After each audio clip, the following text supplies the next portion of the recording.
ಆತ್ಮೀಯ ಬಂಧುಗಳೇ, ಅಖಿಲ ಭಾರತ ವಕೀಲರ ಒಕ್ಕೂಟ ಐಲು ಕರ್ನಾಟಕ ರಾಜ್ಯ ಸಮಿತಿ ಪ್ರಸ್ತುತಪಡಿಸುತ್ತಿರುವ ಅಂತರ್ಜಾಲ ಉಪನ್ಯಾಸ ತರಬೇತಿ ಕಾರ್ಯಾಗಾರ, ಮುಖ್ಯವಾಗಿ APP ಮತ್ತು ಮುನ್ಸಿಪ್ ಪರೀಕ್ಷೆಯನ್ನು ತೆಗೆದುಕೊಂಡಿರ್ತಕ್ಕಂಥ ಎಲ್ಲ ಯುವ ವಕೀಲ ಬಂಧುಗಳಿಗೆ ಈ ಒಂದು ಕೋವಿಡ್-19 ಪ್ಯಾಂಡಮಿಕ್ನ ಭಾಗವಾಗಿ ಎಲ್ಲ ವಕೀಲರು ರಾಷ್ಟ್ರಾದ್ಯಂತ ಮತ್ತು ವಿಶೇಷವಾಗಿ ಕರ್ನಾಟಕ ರಾಜ್ಯದಲ್ಲಿ ನಾವೆಲ್ಲರೂ ಏನು ಕೆಲಸವಿಲ್ಲದೆ, ನ್ಯಾಯಾಲಯದ ಕಲಾಪಗಳಿಲ್ಲದೆ ಖಾಲಿ ಕೂತ್ಕೊಂಡಿರ್ತಕ್ಕಂಥ ಒಂದು ಸಂದರ್ಭದಲ್ಲಿ ಅಖಿಲ ಭಾರತ ವಕೀಲರ ಒಕ್ಕೂಟ ಈ ಒಂದು ಸುಸಂದರ್ಭವನ್ನು ಎಲ್ಲ ವಕೀಲ ಸಮುದಾಯಕ್ಕೆ ನಾವು ಒಂದು ಸಂದೇಶವನ್ನು ಕಳಿಸಲಿಕ್ಕೆ ಸಾಧ್ಯ ಆಗಬೇಕು, ಈ ಸಮಯವನ್ನು ಸದುಪಯೋಗಪಡಿಸ್ಕೊಳ್ಳಿಕ್ಕೆ ಅನುಕೂಲ ಆಗಬೇಕು ಅನ್ನುವ ದೃಷ್ಟಿಯಲ್ಲಿ ನಾವು ಎಲ್ರಿಗೂ ಉಪನ್ಯಾಸವನ್ನು ನೀಡಲಿಕ್ಕೆ ಈ ಒಂದು ಅಂತರ್ಜಾಲ ಉಪನ್ಯಾಸ ತರಬೇತಿ ಕಾರ್ಯಾಗಾರದ ಒಂದು ವೇದಿಕೆಯನ್ನು ಸಿದ್ಧಪಡಿಸಿಕೊಂಡು ಆ ಮೂಲಕ ಯುವ ವಕೀಲರಿಗೆ, ಪರೀಕ್ಷಾರ್ಥಿಗಳಿಗೆ ಹಾಗೂ ರಾಜ್ಯದ ಎಲ್ಲ ವಕೀಲ ಮಿತ್ರರಿಗೆ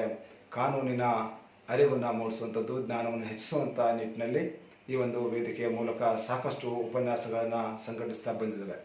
ಈ ಒಂದು ವೇದಿಕೆಯಿಂದ ಕಳೆದ ಮೇ 26ನೇ ತಾರೀಕಿನಿಂದ ಪ್ರಾರಂಭವಾದಂಥ ಉಪನ್ಯಾಸಗಳ ಕುರಿತು ಈಗಾಗಲೇ ಕರ್ನಾಟಕ ರಾಜ್ಯದ ಉಚ್ಚ ನ್ಯಾಯಾಲಯದ ಗೌರವಾನ್ವಿತ ಮುಖ್ಯ ನ್ಯಾಯಮೂರ್ತಿಗಳಿಂದ ಹಿಡಿದು ಎಲ್ಲ ಗೌರವಾನ್ವಿತ ನ್ಯಾಯಮೂರ್ತಿಗಳು ಹಾಗೂ ಜಿಲ್ಲೆಯ ಪ್ರಧಾನ ಜಿಲ್ಲಾ ವಸತಿ ನ್ಯಾಯಾಲಯದ ಗೌರವಾನ್ವಿತ ನ್ಯಾಯಾಧೀಶರು ಹಾಗೂ ಎಲ್ಲ ಹೆಚ್ಚುವರಿ ಜಿಲ್ಲಾ ಸತ್ರ ನ್ಯಾಯಾಧೀಶರು ಹಾಗೂ ಕಿರಿಯ ಮತ್ತು ಹಿರಿಯ ಶ್ರೇಣಿಯ ಎಲ್ಲ ಗೌರವಾನ್ವಿತ ನ್ಯಾಯಾಧೀಶರುಗಳು ಅಲ್ಲದೆ ಈ ಒಂದು ವೇದಿಕೆಯಲ್ಲಿ ನಮ್ಮ ಪರಿಣಿತ ಹಿರಿಯ ವಕೀಲರುಗಳು ಹಾಗೂ ಪರಿಣಿತ ತಜ್ಞರುಗಳು ಸಾಕಷ್ಟು ವಿಷಯಗಳಿಗೆ ಸಂಬಂಧಪಟ್ಟಂತೆ ತಮ್ಮ ಉಪನ್ಯಾಸವನ್ನು, ತಮ್ಮ ಅನುಭವದ ಅಮೃತವನ್ನು ಈ ಒಂದು ಉಪನ್ಯಾಸ ವೇದಿಕೆಯಲ್ಲಿ ನಿರಂತರವಾಗಿ 102 ದಿನಗಳ ಕಾಲ ನೀಡ್ತಾ ಬಂದಿದ್ದಾರೆ. ಆ ಎಲ್ಲ ಗೌರವಾನ್ವಿತರ ಉಪನ್ಯಾಸದ ಒಂದು ಧ್ವನಿಯ ಸುರುಳಿಯನ್ನು, ವಿಡಿಯೋ ರೆಕಾರ್ಡಿಂಗನ್ನು ನಾವು ನಮ್ಮ ಐಲು ಕರ್ನಾಟಕ ಅನ್ನುವ ಯೂಟ್ಯೂಬ್ ಚಾನಲನ್ನು ಪ್ರಾರಂಭ ಮಾಡಿದ್ದೇವೆ. ಆ ಐಲು ಕರ್ನಾಟಕ ಯೂಟ್ಯೂಬ್ ಚಾನಲ್ನಲ್ಲಿ ನಿರಂತರವಾಗಿ ನಡೆದಂಥ 102 ದಿನಗಳ ವಿಡಿಯೋ ಚಿತ್ರೀಕರಣಗಳನ್ನು ಈ ಒಂದು ಯೂಟ್ಯೂಬ್ನಲ್ಲಿ ಅಪ್ಲೋಡ್ ಮಾಡಿದ್ದೇವೆ. ಸಾಕಷ್ಟು ವಿಷಯಗಳಿಗೆ ಸಂಬಂಧಪಟ್ಟಂಥ ಎಲ್ಲ ವಿಡಿಯೋಗಳು ಈ ಒಂದು ಐಲು ಕರ್ನಾಟಕ ಯೂಟ್ಯೂಬ್ನಲ್ಲಿ ಲಭ್ಯವಿದ್ದು ತಾವು ಅದನ್ನು ವೀಕ್ಷಿಸಿ ಅದರಿಂದ ಹೆಚ್ಚಿನ ಜ್ಞಾನವನ್ನು ಪಡೆದುಕೊಳ್ಳಕ್ಕೆ ಸಾಧ್ಯ ಆಗ್ತದೆ. ಈ ಒಂದು ಯೂಟ್ಯೂಬ್ನಲ್ಲಿ ಬಂದಿರತಕ್ಕಂಥ ವಿಡಿಯೋಗಳು ನಿಮಗೆ ಲೈಕ್ ಆದಲ್ಲಿ, ನಿಮಗೆ ಅದು ಮನಮುಟ್ಟುವ ರೀತಿಯಲ್ಲಿ ಇದ್ದಲ್ಲಿ, ನಿಮಗೆ ಅದು ಸಂತೃಪ್ತಿಯನ್ನು ನೀಡಿದಲ್ಲಿ ತಾವು ದಯವಿಟ್ಟು ಈ ಯೂಟ್ಯೂಬನ್ನು ಲೈಕ್ ಮಾಡಿ, ಶೇರ್ ಮಾಡಿ, ಹಾಗೆಯೇ ಸಬ್ಸ್ಕ್ರೈಬ್ ಆಗಿ. ಇನ್ನೂ ಸಾಕಷ್ಟು ಹೆಚ್ಚಿನ ವಿಷಯಗಳನ್ನ ತಾವು ಪಡೆದುಕೊಳ್ಳಕ್ಕೆ ಈ ಯೂಟ್ಯೂಬನ್ನು ಫಾಲೋ ಮಾಡಿ. ಧನ್ಯವಾದಗಳು. ನಮಸ್ಕಾರ. Good evening to all the participants. And the topic that I'm going to speak this evening is a very important statute which controls the criminal justice administration, that is Indian Penal Code, which is a voluminous and an exhaustive code. And I will try to touch some of the important aspects. That is the topic of this evening. So to understand any code or enactment or a statute, it is very necessary to understand the history, the background, and the circumstances under which a particular enactment or a statute or a code is brought or is passed and it is implemented. ಒಂದು ಕಾನೂನು ಅಸ್ತಿತ್ವಕ್ಕೆ ಬರುವ ಮುನ್ನ ಆ ಕಾನೂನು ಯಾವ ಕಾರಣದಿಂದ, ಯಾವ ಹಿನ್ನೆಲೆಯಲ್ಲಿ, ಯಾವ್ಯಾವ ಅವಶ್ಯಕತೆಗಳಿಗೂನವಾಗಿ ಡೆವಲಪ್ ಆಯಿತು ಅನ್ನೋದನ್ನ ಹಿಸ್ಟಾರಿಕಲ್ ಬ್ಯಾಕ್ ಗ್ರೌಂಡ್ ಅಲ್ಲಿ ನಾವು ಅದನ್ನ ಆ ಪರ್ಸ್ಪೆಕ್ಟಿವ್ ಅನ್ನ ನೋಡ್ಬೇಕಾಗತ್ತೆ. ಫಾರ್ ಎಕ್ಸಾಂಪಲ್, ಈ Indian penal code how it started ಅನ್ನೋದಕ್ಕೆ ನಾವು we should go back to the British regime and how this is developed. So this Indian penal code is a code of 1960. It's almost 160 years it has come into existence and it is governing criminal jurisprudence. We go back to the history of mankind, the origin of mankind. People were not educated. They were hunting, they were nomadics, they were tribes, and they were wandering all over. And at those period, the man did not live in a community living. ಸಮೂಹದಲ್ಲಿ ಅವನು ಬದುಕ್ತಿರ್ಲಿಲ್ಲ. ಕಾಡು ಮೇಡು ಗುಡ್ಡ ಬೆಟ್ಟಗಳಲ್ಲಿ, ಗವಿಗಳಲ್ಲಿ ಇರುವಂತಹ ಒಂದು ಕಾಲ ಇತ್ತು. ಆವಾಗ there was no law. When man started the professionals like agriculture, sheep rearing or animal taming, like this, hunting, so he started to live in communes, in groups. So when the man started living in groups, one group attacked the other group and it was sort of lawlessness. However, there was some discipline in the groups. So as the civilization developed, so there was a necessity for law.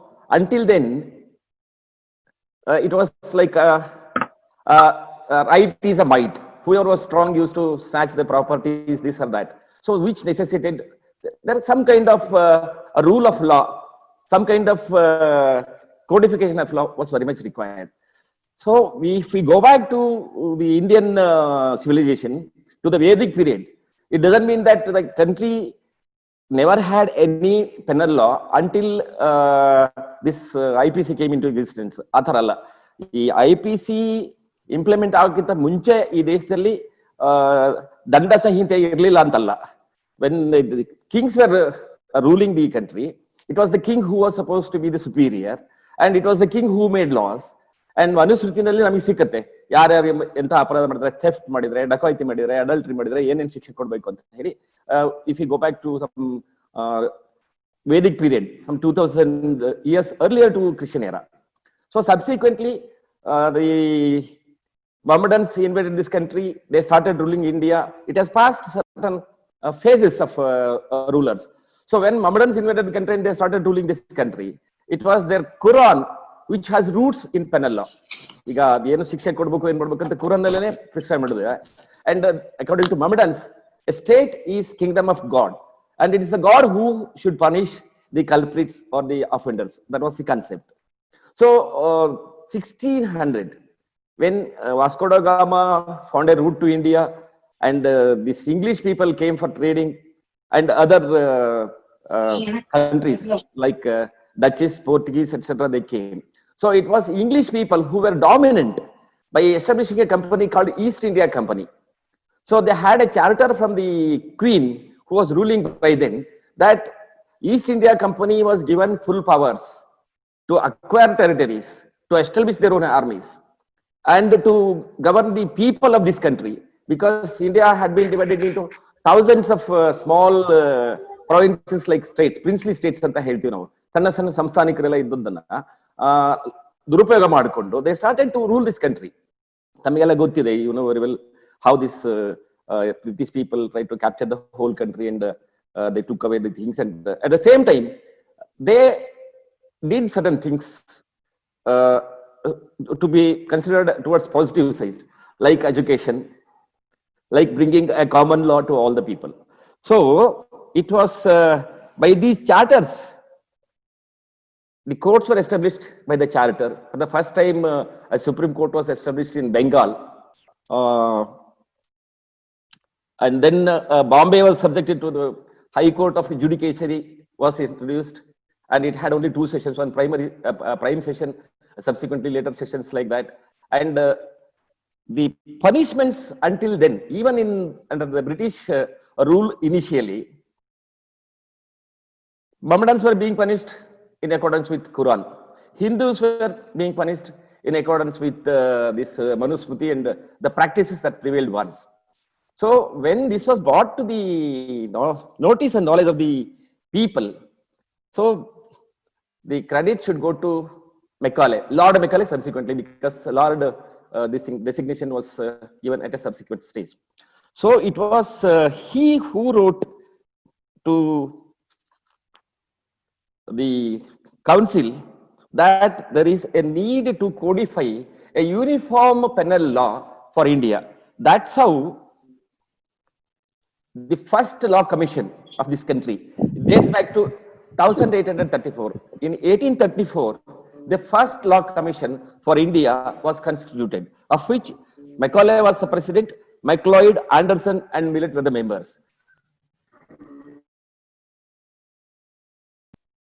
The primary duty of the commission was to codify the law regarding punishments of different crimes.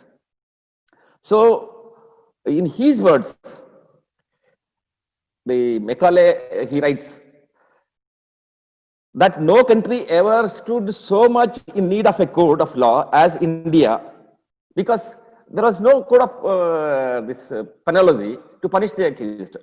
And in preparing the code, Macaulay, he drew certain basic concepts from India and the then British rule, the laws punishment were prevailing in the British were incorporated. So also Code Napoleon, certain punishments were extracted from Code Napoleon, and uh, one more Louisiana Code of Livingston of American states was incorporated. So this is how the primary addition or primary points of codification were done by Lord Macaulay. So this codified law was submitted to British judges and the barristers and the men of law. So who went through that? It took a process of some 2-3 years. And finally, another commission was appointed in 1845, which revised these certain sections.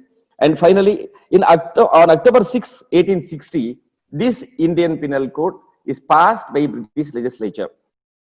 So this is a brief background of Indian Penal Code and how it came into existence.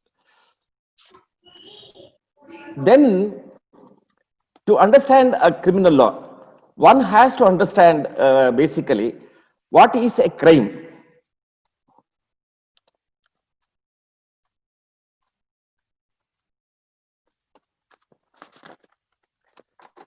So, what is a crime as defined by Samand in his jurisprudence?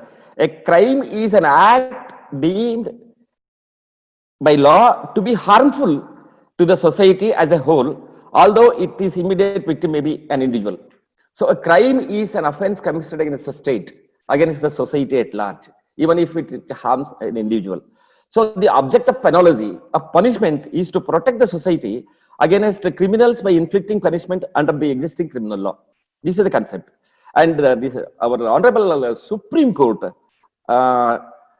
in 1978, in an important judgment, Madhab Hayavardhan Rao Hoskote versus State of Maharashtra defined social defense is the criminological foundation of punishments. So this stressed an importance of imposing punishment to protect the society.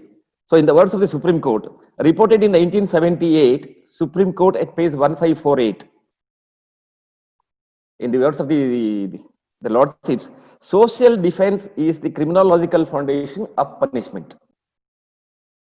So the aim of law is to see that the offenses do not recur or disturb. The punishment is, it's a lesson to others that they must abide by the codified rules and laws, not to harm anybody, not to act against the prescribed law. It's year 1978, Supreme Court 1548, Madhab Hayavardhan Rao Hoskote versus State of Maharashtra.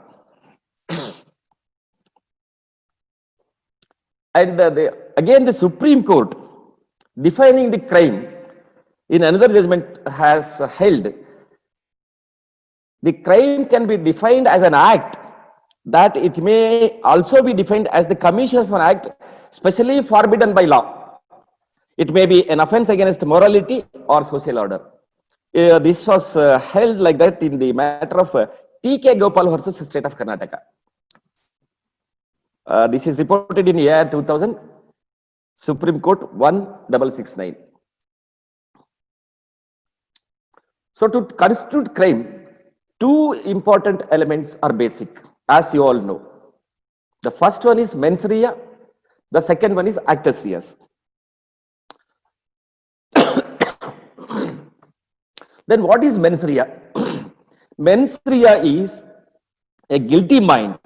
It is a state of mind under criminal law which is considered as a guilty intention, and unless it is found that the accused had the guilty intention to commit the crime, he cannot be held guilty or committing the crime.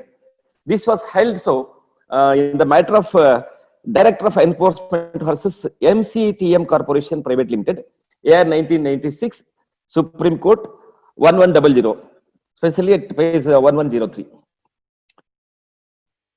So, to sum up, mens rea in one word, it is a guilty mind to commit a wrongful act, to commit an act forbidden by law. So, merely keeping mens rea doesn't constitute the offense. If somebody thinks bad, if somebody thinks of committing an offense, it's not an offense. As long as it is not put into action, as long as it is not put into action. For that, another important word is actus reus. Actus reus means the wrongful deed that comprises the physical components of a crime and generally must be coupled with the mens rea to establish criminal liability, that is a forbidden act. So actus reus, for example, for theft is taking or of unlawful control over the property without the owner's consent. So this thinking of that I should steal somebody's object, mere thinking is not a crime. That should be put into action, which act is known as actus reus. So to constitute any crime, two basic elements are a must. That is mens rea, the first one, actus reus, the second one, the putting into action, committing the crime. So when the crime is completed, then both the elements are there together. So the third important aspect is motive. Motive is a state of mind, thinking, preparation, and meditating to commit a certain crime.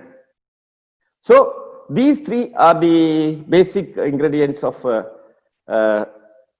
crime, the offense, and its results. Now coming to the main enactment, that is the Indian Penal Code, is divided into 23 chapters. Each chapter distinctly dealing with the different heads.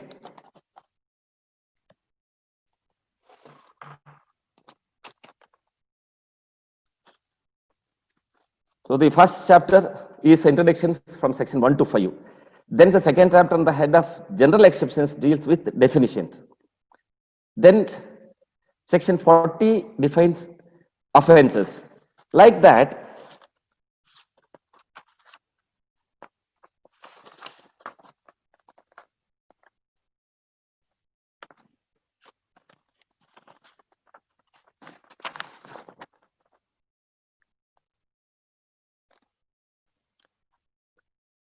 section the offenses against the state are in a particular chapter 6.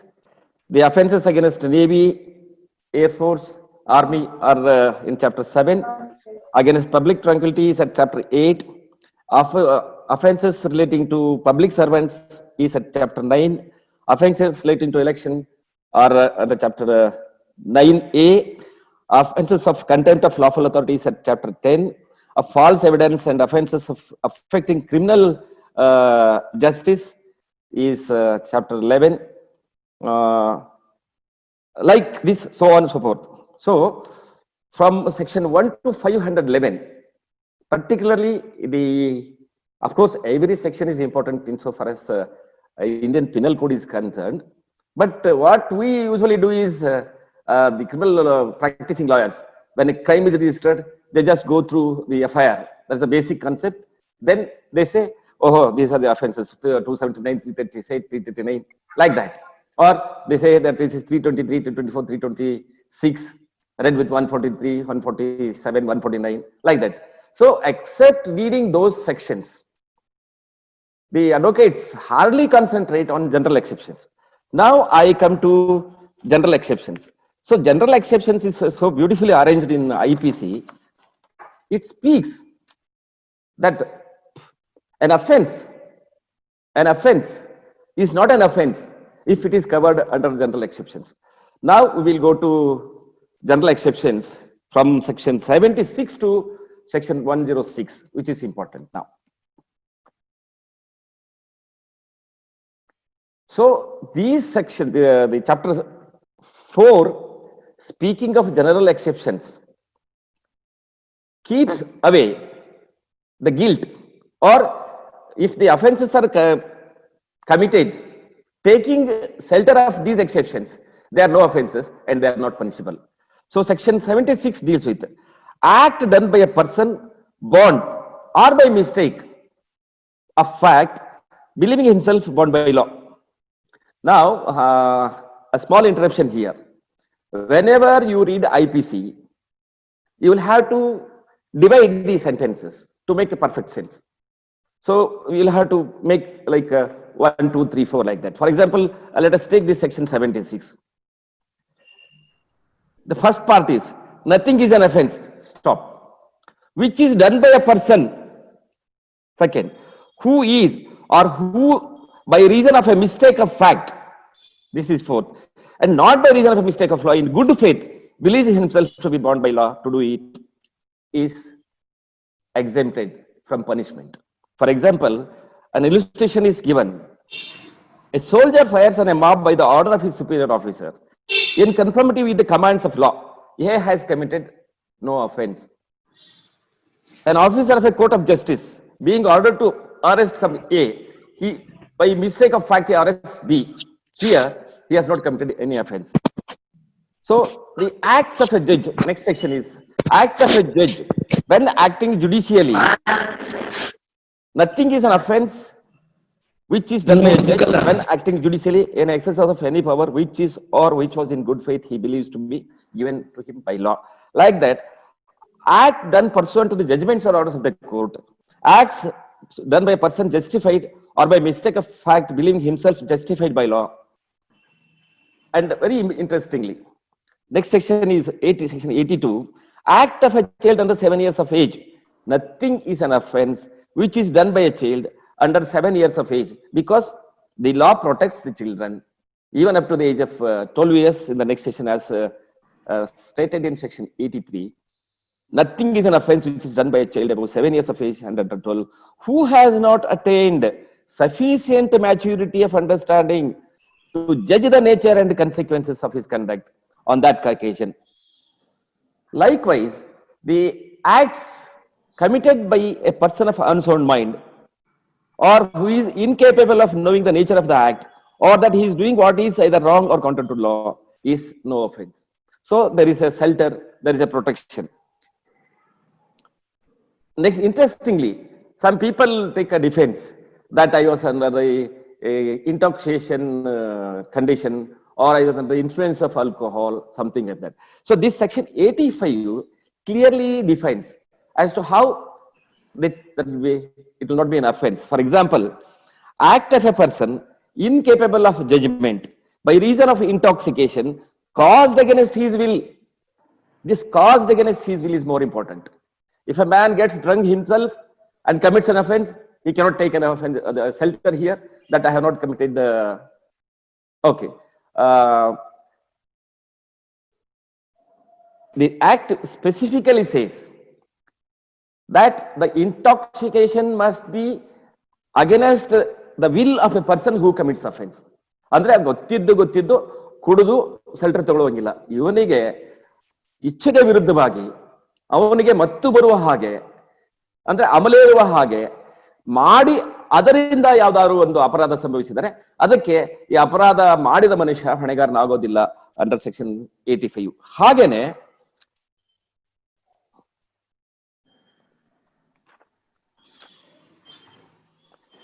Next ಹೇಳ್ತಾರೆ ಈಗ act done in good faith or benefit of a child or innocent person by or by the consent of the guardian. For example, if a child is suffering some serious sickness and he is taken to a doctor, so doctor ಇಲ್ಲ ಹೇಳ್ತಾರೆ ಇದು ಸಣ್ಣ ಮಗು ಇದ್ರು ಕೂಡ ಇಲ್ಲಪ್ಪ ಅವನಿಗೆ ನಾವು ಆಪರೇಷನ್ ಮಾಡಬೇಕಾಗತ್ತೆ.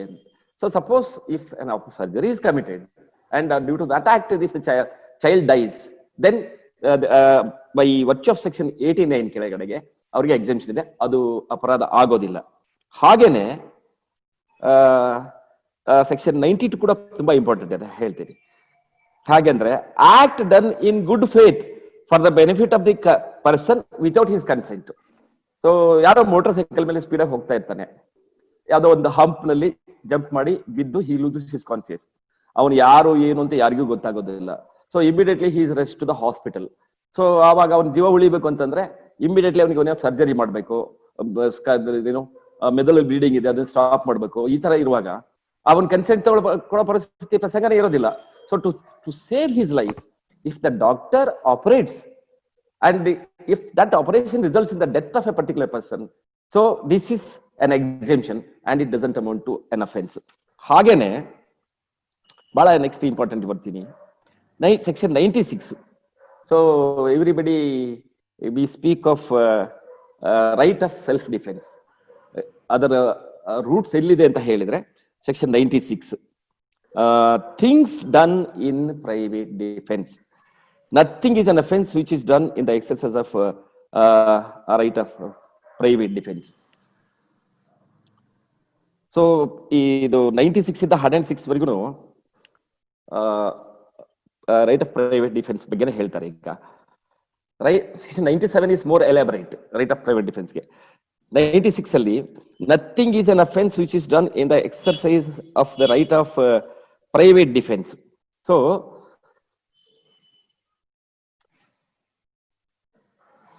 97 is more elaborate. Every person has a right, subject to the restrictions contained in section 99, to defend his own body and the body of any other person against any offense affecting the human body. This is first part. Second, this right of self-defense is available to protect one's own body, and in case it necessitates the protection of other person's life or other person's body. ಪಕ್ಕ ಇದ್ದವ್ರು ಯಾರೋ ಬಂದು ಹೊಡಿತಾನೆ ಅಂತ ಹೇಳಿದ್ರೆ I can very well take a right of self defence and save the man and attack the person who is aggressor. ಹಾಗೆ ಇದು ಬರೀ ದೇಹಕ್ಕೆ ಅಂತ ಅಲ್ಲ, ಆಸ್ತಿಗೂ ಕೂಡ ಇದು ಸಂಬಂಧಪಡುತ್ತೆ. ನೆಕ್ಸ್ಟ್ ಸೆಕೆಂಡ್ಲಿ ಅಂತ 97 ನಲ್ಲಿ what this 97 secondly speaks, every person has a right subject to the restrictions contained in section 19 to defend the property, whether movable or immovable, of himself or of any other person against any act which is an offense falling under the definition of theft, robbery, mischief or criminal trespass, or which is an attempt to commit theft, robbery, mischief or criminal trespass.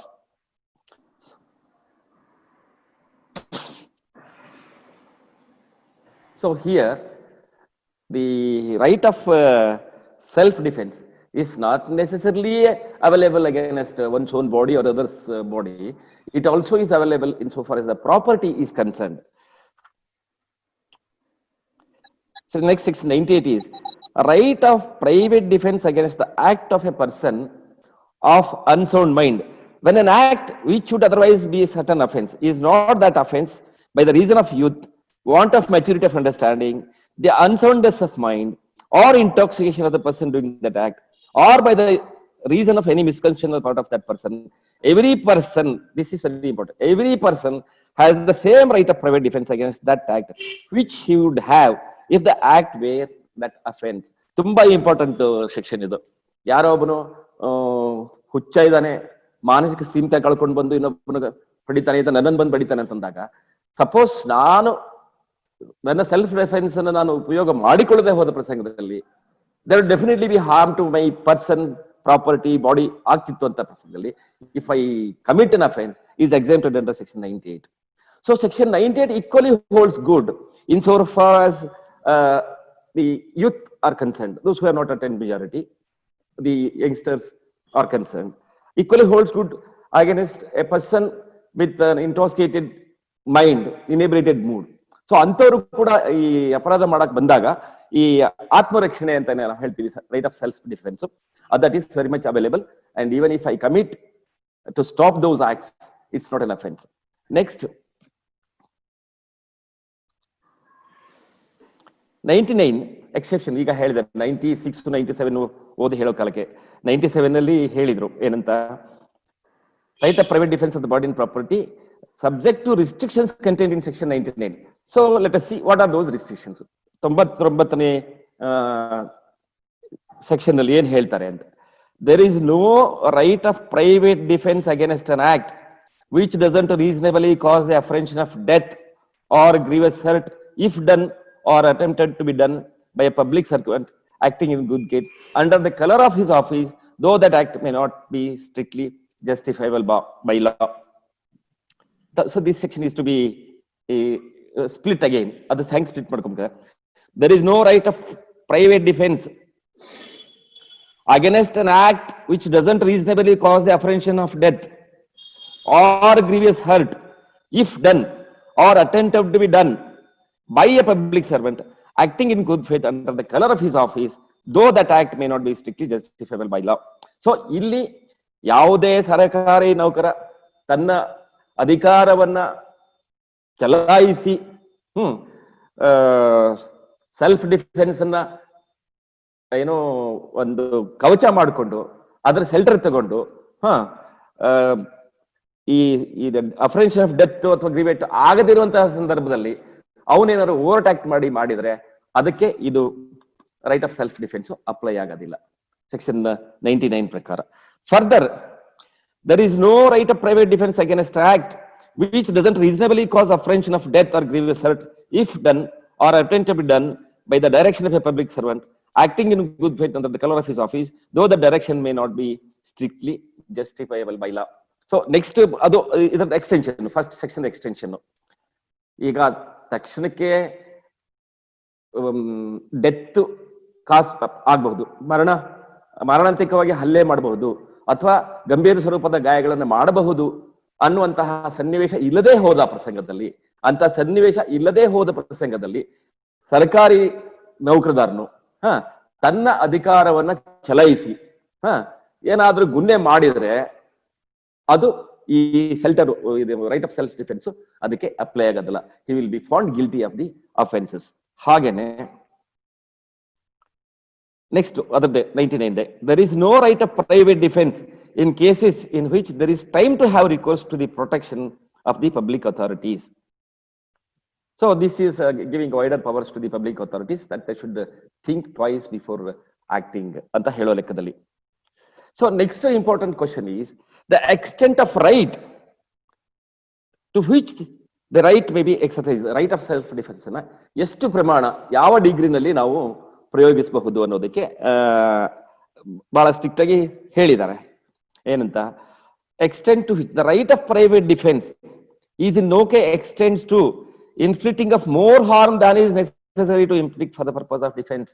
ಅಂದರೆ ನಾನು ಆತ್ಮರಕ್ಷಣೆ ಮಾಡೋದಕ್ಕೆ ಎಷ್ಟು ಬಲ ಪ್ರಯೋಗ ಅವಶ್ಯ ಇದೆಯೋ, ಯಾವುದನ್ನು ನನಗೆ ಮಿನಿಮೈಸ್ ಮಾಡಿಕೊಂಡು ತೆರೆಯೋದಕ್ಕೆ ಸಾಧ್ಯ ಇದೆಯೋ ಅಷ್ಟನ್ನ ಮಾತ್ರ ನಾನು ಮಾಡಿದ್ರೆ ನಾನು ಪ್ರೊಟೆಕ್ಷನ್. ಅದನ್ನ ಮೀರಿ ನಾನು ಸಪೋಸ್ ಯಾರೋ ಬಂದು ನನಗೆ ಬರೀ ಹೊಡಿತಾನೆ ಅಂತ ಅನ್ನೋದು ಅಷ್ಟಕ್ಕೆ ನಾನು ತಡಿಬಹುದಾಗಿತ್ತು ಹೊರತು ಅವನನ್ನು ಕೊಲೆ ಮಾಡಿದವನಂತ ಪ್ರಸಂಗ ಇಲ್ಲದೆ ಹೋದಾಗ ನಾನು ಅವ್ನು ಕೊಲೆ ಮಾಡಿದ್ರೆ ಈ ಪ್ರೊಟೆಕ್ಷನ್ ಸಿಗೋದಿಲ್ಲ ಫಸ್ಟ್ ಎಕ್ಸ್ಪ್ರೆಷನ್ ಪ್ರಕಾರ. Next, a person is not deferred the right of private defence against an act done or attempted to be done by a public servant as such unless he knows or has a reason to believe that the person doing the act is such a public servant. A person is not deprived of right of private defense against act done or attempted to be done by the direction of a public servant unless he knows or hasn't reason to believe that the person doing the act is acting by such direction, or unless such person states the authority under which he acts, or if he has authority in writing, unless he produces authority if demanded. So this is a limitation of exercising the right of self-defense. So next to when the right of private defense of the body. So ಈ ಆತ್ಮರಕ್ಷಣೆ ಹಕ್ಕು right of self defence ಏನಿದೆಯಾ Indian penal code ಅಲ್ಲಿ ಇದು ಒಬ್ರು ಕೊಲೆ ಮಾಡುವಷ್ಟು ಮಟ್ಟಿಗೆ ಎಕ್ಸ್ಟೆಂಡ್ ಆಗಬಹುದಾ ಅನ್ನೋ ಪ್ರಶ್ನೆನ ಸೆಕ್ಷನ್ 100 ಅಲ್ಲಿ ನೀಟಾಗಿ ಹೇಳಿದ್ದಾರೆ. ಹೇಳ್ತೀನಿ, the right of private defense of the body extends under the restrictions mentioned in the last preceding section to the voluntary causing of death or of any of the harm to the assailant if the offense which occasions the exercise of the right may be any description hereafter enumerated, namely, first, such an assault as may reasonably cause the apprehension that death will otherwise be the consequence of such assault.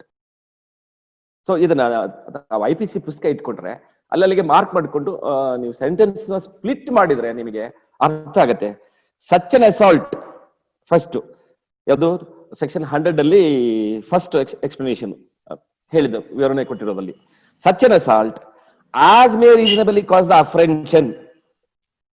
ಮನಸ್ಸಲ್ಲಿ ಆತರ ಬರ್ಬೇಕು, ಏನಪ್ಪಾ ಇದಾಗೋಗ್ಬಿಡುತ್ತೆ, ಅವ್ನು ಬಂದು ನನ್ನ ಕೊಂದೇ ಬಿಡ್ತಾನೆ ಅಥವಾ ಮಾರಣತೆಗೆ ಹಲ್ಲೆ ಮಾಡಿ ಸಾಯಿಸ್ಬಿಡ್ತಾನೆ ಅನ್ನುವಷ್ಟು ಅಫ್ರೆನ್ಷನ್ ಇದ್ದಾಗ that death will otherwise be the sequence of such assault. So ಇಂತಹ ಪ್ರಸಂಗದಲ್ಲಿ ಆತ್ಮರಕ್ಷಣೆಗೆ if an offense is committed causing death of the assailant, ಯಾರೋ ನಮಗೆ ಹೊಡೆಯೋ ಬಂದಿದ್ದಾನೋ ಅವನು ಮರಣ ಹೊಂದಿದ್ರೆ ಈ right of self defence under section 100 is very clearly available. ಅಂದ್ರೆ ಅದು ಗುನ್ನೆ ಆಗೋದಿಲ್ಲ ಅಂತ. ಸೊ ಈ ಎಲ್ಲಾ ಎಕ್ಸ್ಪ್ಲನೇಷನ್ಸ್ ನಾನು ಹೇಳೋ ಉದ್ದೇಶ ಇಷ್ಟೇನೆ. IP ಸುಮ್ಮನೆ ಉದ್ದಕ್ಕೆ ಓದಿದ್ರೆ ಸಾಲದು. ಎಕ್ಸೆಪ್ಷನ್ಸ್ ಅಂದ್ರೆ ಯಾವ ಯಾವ್ದು ಗುನ್ಯ ಆಗೋದಿಲ್ಲ ಅನ್ನೋದನ್ನ ನಾವು ಫಸ್ಟ್ ನೋಡ್ಕೋಬೇಕು. ಅದನ್ನ ಹೇಳಿದ್ದು ಸೆಕ್ಷನ್ 76ರಿಂದ 106ರವರೆಗೆ. So these are all the exceptions. Let us continue. Section 100 ಅಲ್ಲಿ ಎರಡನೇದಾಗಿ ಹೇಳ್ತಾರೆ, such an assault as may reasonably cause the apprehension that grievous hurt will otherwise be the consequence. First expression ಏನಿದ್ರು, apprehension of death ಹೇಳಿದ್ರು. Second expression ಏನ್ ಹೇಳಿದ್ರು, grievous hurt will be otherwise the consequence of such assault. Next, thirdly, the assault with an intention to committing rape, again another heinous crime. An assault with the intention of gratifying unnatural lust. An assault with the intention of kidnapping or abducting. Then an assault with the intention of wrongfully confining a person under the circumstances which may reasonably cause him to apprehend that he will be unable to have recourse to the public authorities for his release. ಈಗ ಯಾವನ್ನ ತಗೊಂಡೋಗಿ ಎಲ್ಲೋ kidnap ಮಾಡಿ ಇಟ್ಕೊಂಡಿರ್ತಾರೆ, ಅವ್ನು ಬಿಡೋದಿಲ್ಲ, ಅವನಿಗೆ ದೂರ ಕೊಡಕ್ ಹೋಗೋದಿಲ್ಲ, ಇನ್ನೊಬ್ಬರಿಗೆ ಕಮ್ಯುನಿಕೇಟ್ ಮಾಡಕ್ ಆಗೋದಿಲ್ಲ ಅಂತ ಪ್ರಸಂಗ ಇದ್ದಾಗ ಅದನ್ನ ಇನ್ನೊಂದ್ಸಲ ನೀಟಾಗಿ ನೀವು ಸೆಂಟೆನ್ಸ್ ಸ್ಪ್ಲಿಟ್ ಮಾಡ್ಕೊಳ್ಳಿ. ಸೆಕ್ಷನ್ 100 ಅಲ್ಲಿ 6ನೇದು ಎಕ್ಸ್ಪ್ಲನೇಷನ್ ಕೇಳಬೇಕು. First, an assault with the intention of wrongfully confining a person ಅಂದ್ರೆ under the circumstances, ಇದು 3ನೇದು, which may reasonably cause him to offend, ಅವನ ಮನಸ್ಸಲ್ಲಿ ಅದು ಮೂಡ್ಬಿಡುತ್ತೆ ಏನಂತ, that he will be unable to have recourse to the public authorities for his release. ಅಂದ್ರೆ ಒಬ್ಬ ವ್ಯಕ್ತಿಯ ಮನಸ್ಸಿನಲ್ಲಿ ಕೂಡ ಹಾಕಿರೋ ಭಯ ಇತ್ತು ಅಂತಂದ್ರೆ, ನಾನು ಅಥಾರಿಟೀಸ್ಗೋ ಇನ್ನೊಬ್ರಿಗೋ ತಿಳಿಸೋಕೆ ಆಗೋದಿಲ್ಲ ಅನ್ನುವಂತಹ ಪ್ರಸಂಗ ಇತ್ತು ಅಂತಂದ್ರೆ, ನಾನು ಆಚೆ ಬಿಡೋದೇ ಇಲ್ಲ ಅಂತ ಆದ್ರೆ, ಅಂತ ಹೊತ್ತಿನಲ್ಲಿ ಕೂಡ ಅಸಾಲ್ಟ್ ಮಾಡಿದ್ರೆ ಅದು ಈ 6ನೇ ಎಕ್ಸ್ಪ್ರೆಷನ್ ಕೆಳಗಡೆಗೆ ಅದು ಯಾವುದೇ ಅಪರಾಧ ಆಗೋದಿಲ್ಲ ಅಂತ.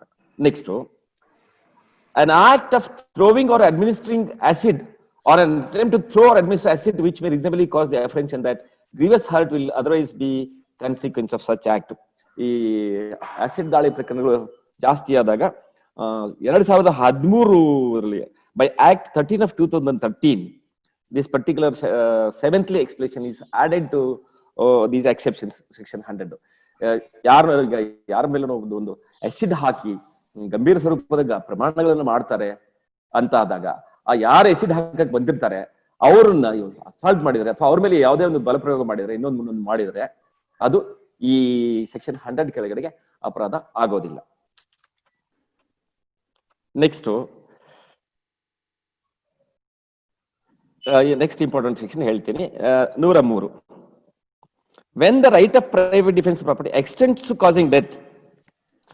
So the right of private defense of property, ಇಷ್ಟತನ ನಾವೇನ್ ನೋಡಿದ್ವಿ, right of private defence on A person, on body ಅಂತ ನೋಡಿದ್ವಿ ನಾವು. ದೇಹದ ಮೇಲಾಗುವಂತಹ ಅಸಾಲ್ಟ್ ಬಗ್ಗೆ ನಾವು ಮಾಡಿದ್ವಿ, ದಾಳಿ ಬಗ್ಗೆ ಮಾಡಿದ್ವಿ. ಈಗ ನೆಕ್ಸ್ಟ್ 103ನೇ section, when the right of private defense of property extends to causing death, the right of private defense of property extends under the restrictions mentioned in section 99. ಈ ಮುಂಚೆ ಹೇಳಿದ್ದಲ್ಲ ನಾನು, ಮನಸ್ಸಲ್ಲಿ ಮಾರಣಾಂತಿಕ ಹಲ್ಲೆ ಆಗತ್ತೆ, ಮಾರಣಾಂತಿಕ ಗಾಯಗಳಾಗತ್ತೆ ಅನ್ನುವಂತ ಅಫೆನ್ಷನ್ ಇಲ್ಲದೆ ಹೋದರೆ ಆ ಅಪವಾದಗಳಿಗೆ ಒಳಪಟ್ಟು to voluntarily causing the death or any other harm to the wrongdoer, if the offense, the committing of which or attempting to commit which occasions the exercise of right, be an offense of any of the descriptions hereinafter enumerated, namely robbery, housebreaking by night, mischief by fire committed on any building, tent or vessel, which building, tent or vessel is used as a human dwelling or as a place for custody of the property. Next, theft, mischief or house trespass under such circumstances as may reasonably cause apprehension that death or grievous hurt will be the consequence if such a right of private defense is not exercised. So ಈ 4 ಸನ್ನಿವೇಶಗಳಲ್ಲಿ 103ನೇ section ಅಲ್ಲಿ ಪ್ರಾಪರ್ಟಿನ ರಕ್ಷಣೆ ಮಾಡ್ಕೊಳ್ಳೋದಕ್ಕೆ ಆತ್ಮರಕ್ಷಣೆಯ ಹಕ್ಕು ನಮಗೆ ಲಭ್ಯವಿದೆ. ಅದ್ರ ಕೆಳಗಡೆ ಮಾಡಿದ ಗುನ್ನೆ ಆಗೋದಿಲ್ಲ ಅಂತ ಹೇಳ್ತಾರೆ. ಯಾವ ಪ್ರಸಂಗಗಳಲ್ಲಿ? 1, ರಾಬರಿ. 2, ಈ ರಾತ್ರಿ ಹೊತ್ತು ಮನೆ ಹೊಡೆದು ನುಗ್ಗೋದು. 3ನೇದು ಬಿಲ್ಡಿಂಗಿಗೆ ಬೆಂಕಿ ಹಚ್ಚೋದು, ಅಂದ್ರೆ ಇನ್ಮೇಟ್ಸ್ ಇರ್ತಾರೆ ಬಿಲ್ಡಿಂಗಿಗೋ, ಟೆಂಟಿಗೋ, ವೆಸಲ್ಗೋ, ಮನುಷ್ಯ ವಾಸಕ್ಕಾಗಿ ಉಪಯೋಗಿಸುವಂತಹ ಯಾವುದೇ ಒಂದು ವಾಸಸ್ಥಳ ಅಂತ ಹೇಳ್ತೀವಲ್ಲ, ಅಲ್ಲಿ ಬೆಂಕಿ ಹಚ್ಚೋಕೆ ಪ್ರಯತ್ನ ಮಾಡಿದ್ರೆ. ಆಮೇಲೆ ಥೆಫ್ಟು, ಮಿಸ್ಚೀಫು, ಹೌಸ್ ಟ್ರೆಸ್ಪಾಸು ಹೆಂಗೆ ಅಂದ್ರೆ ಇವನು ಮಾಡುವವರು ನಮಗೆ ಖಂಡಿತವಾಗಿಯೂ ನಮ್ಮನ್ನು ಕೊಲೆ ಮಾಡ್ತಾರೆ, ನಮ್ಮ ಮೇಲೆ ಮಾರಣಾಂತಿಕವಾದ ಹಲ್ಲೆ ಮಾಡ್ತಾರೆ, ನಮ್ಮನ್ನು ಸಾಯಿಸೇ ಬಿಡ್ತಾರೆ ಅಂತ ಪ್ರಸಂಗ ಇದ್ದಾಗ right of private defence to protect the property is available even if the death of the opponent is caused. ಅವ್ನು ಯಾವನು ಗುನ್ನೆ ಮಾಡಕ್ ಬಂದಿರ್ತಾನೆ, ರಾಬರಿ ಮಾಡಕ್ ಬಂದಿರ್ತಾನೆ, ಬೆಂಕಿ ಹಚ್ಚ ಬಂದಿರ್ತಾನೆ. ಹಾಗಾಗಿ so section 103 also is very important as far as right of self defense is concerned. So how long this period of self defense is available is a question which is defined in section 105. Commencement and continuance of the right of private defense of the property. So to what extent this right can be exercised as a right of self defense? So the section reads, the right of private defense of the property commences when a reasonable apprehension of danger to the property commences. So right of private defense ಯಾವಾಗ start ಆಗುತ್ತೆ ಅಂತ ಹೇಳಿದ್ರೆ ಅವನು ಬಂದು ಆಸ್ತಿನ ಹಾನಿ ಮಾಡ್ತಾನೆ. ಈಗ ಹೇಳಿದ್ನಲ್ಲ ನಾನು ಈ ಸೆಕ್ಷನ್ 103 ಕೆಳಗೆ ಹೇಳಿದ್ನಲ್ಲ, ಅಂತ ಪ್ರಸಂಗದಲ್ಲಿ ಮನಸ್ಸಲ್ಲಿ ಆತರ ಭಯ ಮೂಡ್ತು, ಅನಿಸಿಕೆ ಬಂತು, ಸೊ ಮಾರಣಾಂತಿಕವಾದ ಹಲ್ಲೆ ಆಗತ್ತೆ, ಇನ್ನೊಂದಾಗತ್ತೆ ಈ ಪ್ರಾಪರ್ಟಿ ಸಂಬಂಧಪಟ್ಟ ಹಾಗೆ ಅಂತ ಹೇಳಿದ್ವಿ. ಅದು ಲಿಮಿಟೆಡ್ ಹೇಳಿದ್ನಲ್ಲ ಇಂಥ ಪ್ರಸಂಗಗಳಲ್ಲಿ it starts from the moment and it continues to be so. ಏನಂತ the right of private defense of property against the theft continues till the offender has affected his retreat with the property or either the assistance of the public authorities obtained or the property has been recovered. ಎಲ್ಲಿವರೆಗೆ ಅಂದ್ರೆ ಯಾವನೋ ಬರ್ತಾನೆ, robbery ಮಾಡ್ಕೊಂಡು ಹೋಗ್ತಾ ಇರ್ತಾನೆ, so ಅದನ್ನ ವಾಪಸ್ ತಗೊಳ್ಳೋವರೆಗೂ right of private defence available ಇದೆ. ನಿಮಗೆ ನಿಮ್ ಕಡೆಯಿಂದ ಅದನ್ನ ವಾಪಸ್ ತಗೊಳಕ್ ಆಗೋದಿಲ್ಲ ಅಂತಂದ್ರೆ ಅಥಾರಿಟಿಗೆ ಪೊಲೀಸರಿಗೆ ಕೊಟ್ಟು ಅದನ್ನ ತರಿಸ್ಕೊಳ್ಳುವಂಥದ್ದು, ಸೊ ಇನ್ನೊಬ್ಬರ ಹೆಲ್ಪ್ ತಗೊಂಡು ಅದನ್ನ ವಾಪಸ್ ತಗೊಳ್ಳುವಂಥದ್ದು. ಅಲ್ಲಿ to the point of that limit right of self defence is available. ಈಗ ಯಾವತ್ತೂ ಒಂದು 10 ವರ್ಷದಿಂದ ತುರು ಮಾಡಿದ್ದ, ಇವತ್ತು ಬಂದ ನಾನು ಸೆಲ್ಫ್ ಡಿಫೆನ್ಸ್ ಮಾಡಿ ಅವ್ನು ಹೊಡಿತೀನಿ, ಅವ್ನು ನಾನು ತುರು ಮಾಡ್ಕೊಂಡು ಹೋಗ್ಯಾನೆ, ನಾನು ಅದು ಮಾಡೇನೆ ಅಂತ ಹೇಳಿ it cannot be. So it should have relevance to the offense that is apprehended. That is what is very important. Next,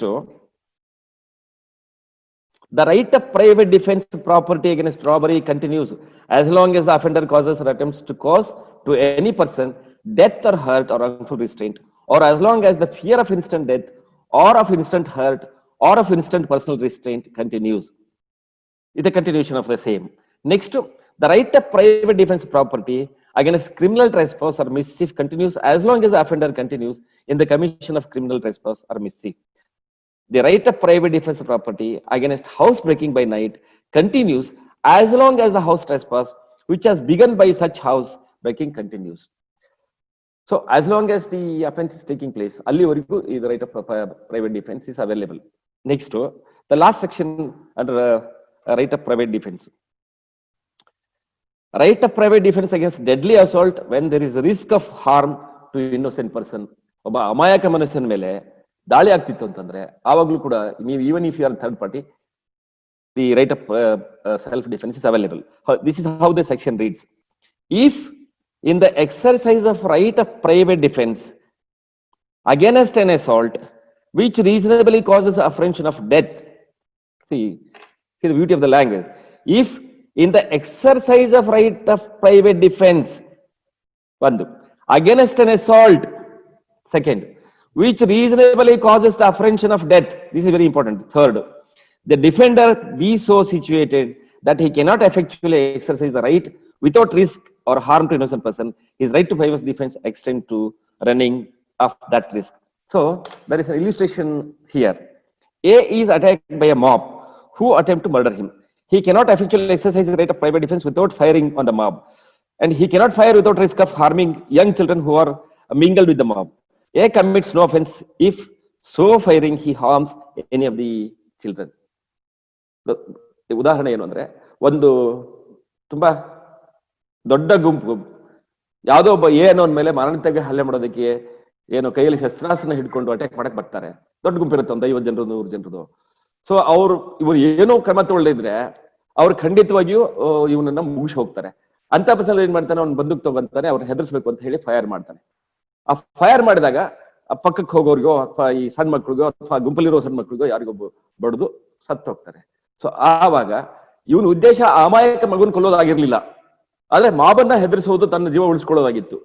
so ಅಂತಹ ಪ್ರಸಂಗದಲ್ಲಿ ಇವನು ಮಾಡಿರೋ ಆಕ್ಟ್ ಏನಿದೆಯಲ್ಲ, firing and causing death of an innocent person is exempted under section 106 of Indian penal code. So will go to next chapter. ಯಾಕಂದ್ರೆ usually criminal practice ಮಾಡೋರು ನೋಡ್ತೀವಿ abetment ಅಂತ ಹೇಳ್ತೀವಿ. ಈಗ ಇದರಲ್ಲಿ ವಾಟ್ ಈಸ್ ಅಬೆಟ್ಮೆಂಟ್? ಪ್ರಚೋದನೆ ಮಾಡೋದು, ಕುಮ್ಮಕ್ ಕೊಡೋದು ಅಂತ ಹೇಳ್ತಾರೆ, ಗುನ್ನೆ ಮಾಡೋದಕ್ಕೆ. ದಟ್ ಈಸ್ ದಿ ಲ್ಯಾಂಗ್ವೇಜ್ ಇದಕ್ಕೆ ಅಬೆಟ್ಮೆಂಟ್ಗೆ. So the definition of abetment ನೋಡೋಣ ಈಗ. A person abets the doing of a thing who, ಇಲ್ಲಿ first instigates any person to do that thing, first. Second, engages with one or more other person or persons in any conspiracy for doing that thing. If an act or illegal commission takes place in pursuance of that conspiracy and in order to doing of that thing, or intentionally aids by an act, any act or illegal omission, the doing of that thing. So there is explanation to this. I'll elaborate in explanations. Note first. A person who by willful misrepresentation or by willful concealment of a material fact which is bound to disclose voluntarily causes or procures or attempts to cause or procure a thing to be done is said to instigate the thing or that thing. So ಇಲ್ಲಿ ಯಾವನೇ ಒಬ್ಬ ವ್ಯಕ್ತಿಯು ಒಂದು ಗುನ್ನೆಯನ್ನು ಮಾಡೋದಕ್ಕೆ ನೇರವಾಗಿ ಪ್ರಚೋದನೆಯನ್ನ ಕೊಡುವಂತಹದ್ದು firstly. ಎರಡನೇದು, ಇಂಥವ್ರಿಗೆ ಪ್ರಚೋದನೆ ಕೊಡುವಂತ ಹೇಳಿ ಅವ್ರನ್ನ ಎಂಗೇಜ್ ಮಾಡುವಂಥದ್ದು, ಹುದುಂಬಿಸೋದು, ಗುಂಪು ಕೊಡೋದು, ಕನ್ಸ್ಪೈರ್ ಮಾಡೋದು. ಇಲ್ಲ ನೀವು ಅವನನ್ನ ಇವತ್ತು ಹೊಡಿಬೇಕು, ನೀವಿಬ್ರು 3 ಜನ ಒಟ್ಟಾಗಿ ಸೇರಿಸ್ಕೊಡ್ರಿ, ಅವನ್ನ ಹಿಂಗ್ ಬರ್ತಾನೆ, ಇಷ್ಟೊತ್ತಿಗೆ ಹೋಗ್ತಾರೆ, ಹಿಂಗ್ ಮಾಡ್ರಿ ಅಂತೇನು ಹೇಳ್ತಾರಲ್ಲ, ಇಂಥ ಹಿನ್ನೆಲೆಯಲ್ಲಿ ಅದು ಕೂಡ by second explanation under section 107 amounts to abetment. ಆಮೇಲೆ intentionally aids by any act or illegal omission the doing of that thing. ಈಗ ಅವನೇನ್ ಮಾಡ್ತಾನೆ, ಇವನ್ ಕೊಲೆ ಮಾಡ್ಕೊಂಡ್ ಬನ್ನಿ, ಹೊಡೆದು ಬನ್ನಿ ಅಂತ ಒಂದು ಯಾವ್ದು ತಲ್ವಾರನ್ನು, ಅದು ರಿವಾಲ್ವರೋ ಗನ್ನೋ ಕೊಟ್ಟು ಯು ಡೂ ಇಟ್ ಅಂತ ಹೇಳಿದ್ರೆ, it is said that he is an abettor. This is an abetment. ಈಗ ನೆಕ್ಸ್ಟ್ ಅಲ್ಲಿ ಅಬೆಟರ್ ಅಂದ್ರೆ, ಅಬೆಟ್ಮೆಂಟ್ ಮಾಡೋದು ಹೇಳಿದೆ ನಾನು, ಪ್ರಚೋದನೆ ಅಂತ. ಪ್ರಚೋದಕ ಅಂದ್ರೆ ಯಾರು? Abettor, who is abettor as defined in section 108 ಹೋಗೋಣ ಈಗ ನಾವು. A person abets an offense who abets either the commission of an offense or the commission of act which would be an offense if committed by a person capable by law of committing an offense with the same intention or knowledge as that of the abetter. Abatement of the illegal omission of any act may amount to an offense, although the abetter may not himself be bound to do that act. To constitute the offense of abatement, it is not necessary that the act abetted should be committed or that the effect requisite to constitute the offense should be caused. So ಇಲ್ಲಿ ಯಾರು, simple ಬಾಗಿ ಹೇಳ್ಬಿಡ್ತಾನೆ, ಇಂಥದ್ದೊಂದು ಗುನ್ನೆ ಮಾಡಿ ಅಂತ ಹೇಳಿ ಯಾರು ಪ್ರಚೋದನೆ ಕೊಡ್ತಾರೋ, ಹುರಿದುಂಬಿಸ್ತಾರೋ, ಕುಮ್ಮಕ್ ಕೊಡ್ತಾರೋ ಅವ್ರನ್ನು ಅಬೇಟರ್ ಅಂತ ಕರೀಬಹುದು, ಪ್ರಚೋದಕ ಅಂತ ಕರಿಬಹುದು ಅಷ್ಟೇ. ಸೊ ಹಿಯರ್ ಎಕ್ಸ್ಪ್ರೆಷನ್ಸ್ ಇದೆ. A instigates B to murder C. B refuses to say. A is guilty of affecting B to commit the murder. A instigates B to murder D. B in person of the instigation stabs D. D recovers from the wound. A is guilty of instigating B to commit the murder. Next to third explanation on the section 108. It is not necessary that a person abetted should be capable by law of committing offense, or that he should have the same guilty intention or knowledge as that of the abetter, or any guilty intention or knowledge. So 111 now. Liability of the abetter, one act abetted and different act is done. ಈಗ ಅವ್ರೇನ್ ಹೇಳ್ತಾರೆ, ಈಗ ಕುಮ್ಮಕ್ ಕೊಡೋನು ಇಲ್ಲ ಹೋಗಿ ಅವನಿಗೆ ಸುಮ್ಮನೆ ಬೆದರಿಕೆ ಹಾಕಿ ಬನ್ನಿ, ಅವನಿಗೆ ಜೀವ ಭಯ ಹುಟ್ಟಿಸಿ ಬನ್ನಿ, ಏನು ಮಾಡಕ್ ಹೋಗ್ಬೇಡಿ ಅಂತ ಹೇಳ್ತಾನೆ. ಬಟ್ ಅದು ಮಾಡಿ ಅಂತ ಪ್ರಚೋದನೆ ಕೊಟ್ಟು ಕಳಿಸ್ತಾನೆ. ಸೊ 504 506 ಮಾಡೋದಕ್ಕೆ ಕೊಟ್ಟು ಕಳಿಸ್ತಾನೆ. ಸೊ ಇವರು ಅವನು ಯಾರನ್ನು ಹುರಿದುಂಬಿಸ್ತಾನೋ ಅವನು ಅಥವಾ ಅವರು ಹೋಗಿ ಅವನಿಗೆ ಚೆನ್ನಾಗಿ ಹೊಡೆದು ಕೈಕಾಲು ಮುರಿದು ಬರ್ತಾರೆ. ಆವಾಗ offence under section 326 is committed. ಇಲ್ಲ ನಾನು ಬರೀ ಅವ್ರಿಗೆ ಬೆದರಿಸ್ಬಾ, ಅವ್ರಿಗೆ ಭಯ ಬಿಡಿಸ್ಬಾ, ಮುಂದೆ ಹಿಂಗ್ ಮಾಡ್ದಂಗೆ ವಾರ್ನ್ ಮಾಡಿ ಬನ್ನಿ ಅಂತ ಹೇಳಿದ್ದೆ, ಬಟ್ ನನ್ನ ಮಾತು ಕೇಳಿದೆ ಅವರು ಕೈಕಾಲ್ ಮುರಿದು ಬಂದಿದ್ದಾರೆ, ನಾನು I am not liable to be punished under section 326 ಅಂತ ಹೇಳೋಕ್ ಆಗೋದಿಲ್ಲ. Hope you understand this. ಹಾಗಾಗಿ ಯಾವುದೇ ಒಂದು ಗುನ್ನೆ ಮಾಡೋಕೆ ಪ್ರಚೋದನೆ ಮಾಡಿ ಆ ಗುನ್ನೆನ ಬಿಟ್ಟು ಆ ಅಪರಾಧವನ್ನು ಇಟ್ಟು ಬೇರೆ ಅಪರಾಧವನ್ನು ಅವರು ಮಾಡಿದ ಪ್ರಸಂಗದಲ್ಲಿ ಈ ಅಬೇಟ್ ಮಾಡಿದವನು, ಈ ಪ್ರಚೋದನೆ ಕೊಟ್ಟವನು ಯಾವ ಗುನ್ನೆ ಆಗಿರುತ್ತೋ ಅದಕ್ಕೆ ಎಷ್ಟು ಶಿಕ್ಷೆ ಆಗುತ್ತೋ ಅಷ್ಟು ಶಿಕ್ಷೆಗೆ ಅವನು ಬಾಧ್ಯಸ್ಥನಾಗ್ತಾನೆ, ಅಷ್ಟು ಶಿಕ್ಷೆ ಅವನಿಗೆ ನೀಡಬೇಕಾಗುತ್ತೆ ಕಾನೂನಲ್ಲಿ. Suppose if he abets to commit a murder, the sentence is life imprisonment. So ಇಲ್ಲ ನಾನು ಬರೀ ಹರೀಶ್ ಮಾಡಿದ್ದೆ, ಅವ್ನು ಕೊಲೆ ಮಾಡಿದ್ರು, ನನ್ನ ಲಯಬಲ್ ಅಂತ ಹೇಳಕ್ಕಾಗೋದಿಲ್ಲ. ಒಂದು ವಿಷಯಕ್ಕೆ ಅಬೇಟ್ ಮಾಡಿದಾಗ ಇನ್ನೊಂದು ಗುನ್ನೆ other crime takes place on his abetment, so he is liable for the equal punishment as that of the main offence.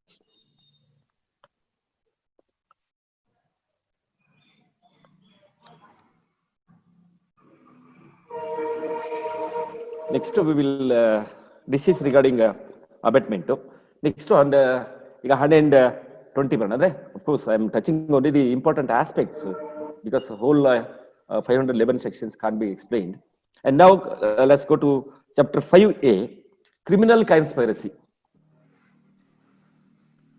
When two or more persons agree to do or cause to be done in an illegal act or an act which is not illegal by illegal means, such an agreement is designated as a conspiracy, provided that no agreement except an agreement to commit an offense shall amount to criminal conspiracy unless some act besides the agreement is done by one or more parties to such an agreement in pursuance thereof.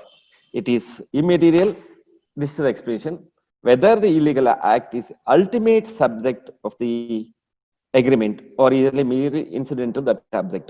ಈಗ ಯಾವಾಗ ಇಬ್ಬರು ಅದಕ್ಕಿಂತ ಹೆಚ್ಚಿನ ವ್ಯಕ್ತಿಗಳು ಒಂದು ಅಪರಾಧವನ್ನು ಮಾಡೋದಕ್ಕೋಸ್ಕರ ಒಂದು ಒಪ್ಪಂದವನ್ನು ಮಾಡಿಕೊಂಡ್ರೆ ಅದು ಅಪರಾಧಿಕ ಒಳಸಂಚು ಅಂತ ಹೇಳ್ತೀವಿ, ಕ್ರಿಮಿನಲ್ ಕನ್ಸ್ಪರಸಿ ಅಂತ ಹೇಳ್ತೀವಿ. ಅಲ್ಲದೇನೆ ಯಾವುದೇ ಒಂದು illegal act, particular act is forbidden law, ಕಾನೂನು ಬಾಹಿರವಾದಂತಹ ಯಾವುದೇ ಒಂದು ಕೃತ್ಯವನ್ನ ಮಾಡಬೇಕು ಅಂತ ಅವ್ರು ಒಪ್ಪಂದ ಮಾಡಿಕೊಂಡ್ರೆ ಅದು ಕನ್ಸ್ಪರಸಿ. ಜೊತೆಗೆ ಅವರು ಅಗ್ರಿಮೆಂಟ್ ಮಾಡ್ಕೊಂಡ್ರೆ ಸಿಕ್ಕ ಅದು ಆಕ್ಟ್ ಮಾಡೋದು ಬೇಡ, ಇಲ್ಲ ಇವತ್ತು ಇಂತಲ್ಲಿಗೆ ಏನ್ ಮಾಡೋಣ, ಯಾವುದೋ ಒಂದು ಬ್ಯಾಂಕ್ ದರೋಡೆ ಮಾಡೋಣ ಅಥವಾ ಒಂದು ಇನ್ ಮಾಡೋಣ, ಲೂಟಿ ಮಾಡೋಣ ಅಥವಾ ಪೋಸ್ಟ್ ಆಫೀಸ್ ಅಲ್ಲಿ ಏನೋ ಒಂದು ಮಾಡೋಣ ಅಂತ ಈ ತರ ಒಪ್ಪಂದ ಮಾಡಿಕೊಂಡ್ರು ಕೂಡ the offence is complete in so far as conspiracy is concerned. ಅಪರಾಧಿಕ ಒಳಸಂಚು ನಾವು ಹೇಳ್ತೀವಿ criminal conspiracy. So is conspiring, two minds conspire, ಏನಂತ ಮಾತಾಡ್ಕೊಂತಾರ, ಇಲ್ಲ ನಾವ್ ಈ ತರ ಗುನ್ನೆ ಮಾಡೋಣ, ಬಂದ ನೋಡಿ ಇಷ್ಟು ದರೋಡೆ ಮಾಡೋಣ, ಒಂದು 10 ಲಕ್ಷ ಸಿಕ್ಕರೆ ನಾನೊಂದು 5 ಲಕ್ಷ ನೀನು ಲಕ್ಷ ತೊಳ್ಕೊಡೋಣ, ಈ ತರ ಒಂದೇನೋ ಒಪ್ಪಂದ ಮಾಡ್ಕೊಂತಾರೆ. ಇಲ್ಲ ಅಂತಂದ್ರೆ ನೀನ್ ಹೋಗಿ ಅವನು ಇಬ್ರು ಹೋಗಿ ನೀನ್ ಮಾತಾಡ್ಸು, ನಾನು ಹಿಂದಿಂದ ಬಂದವನು ಹೊಡಿತೀನಿ, ಅವನ ಹತ್ರ ಏನಿದ್ದ ಅವ್ನು ಕಿತ್ಕೊಳ್ಳೋಣ. So like this. ಸೊ ಇಂಥ ಪ್ರಸಂಗಗಳಲ್ಲಿ ಬರೀ ಒಪ್ಪಂದ ಮಾಡಿಕೊಂಡ್ರು ಸಹಿತ ದಟ್ ಅಮೌಂಟ್ಸ್ ಟು ಅಫೆನ್ಸ್, ಒಳಸಂಚು. ನೆಕ್ಸ್ಟ್ ಪನಿಷ್ಮೆಂಟ್ ಏನು ಕನ್ಸ್ಪೈರಸಿಗೆ 120B ಯೂಸಲಿ ಹಾಕ್ತಾರೆ. ಈಗ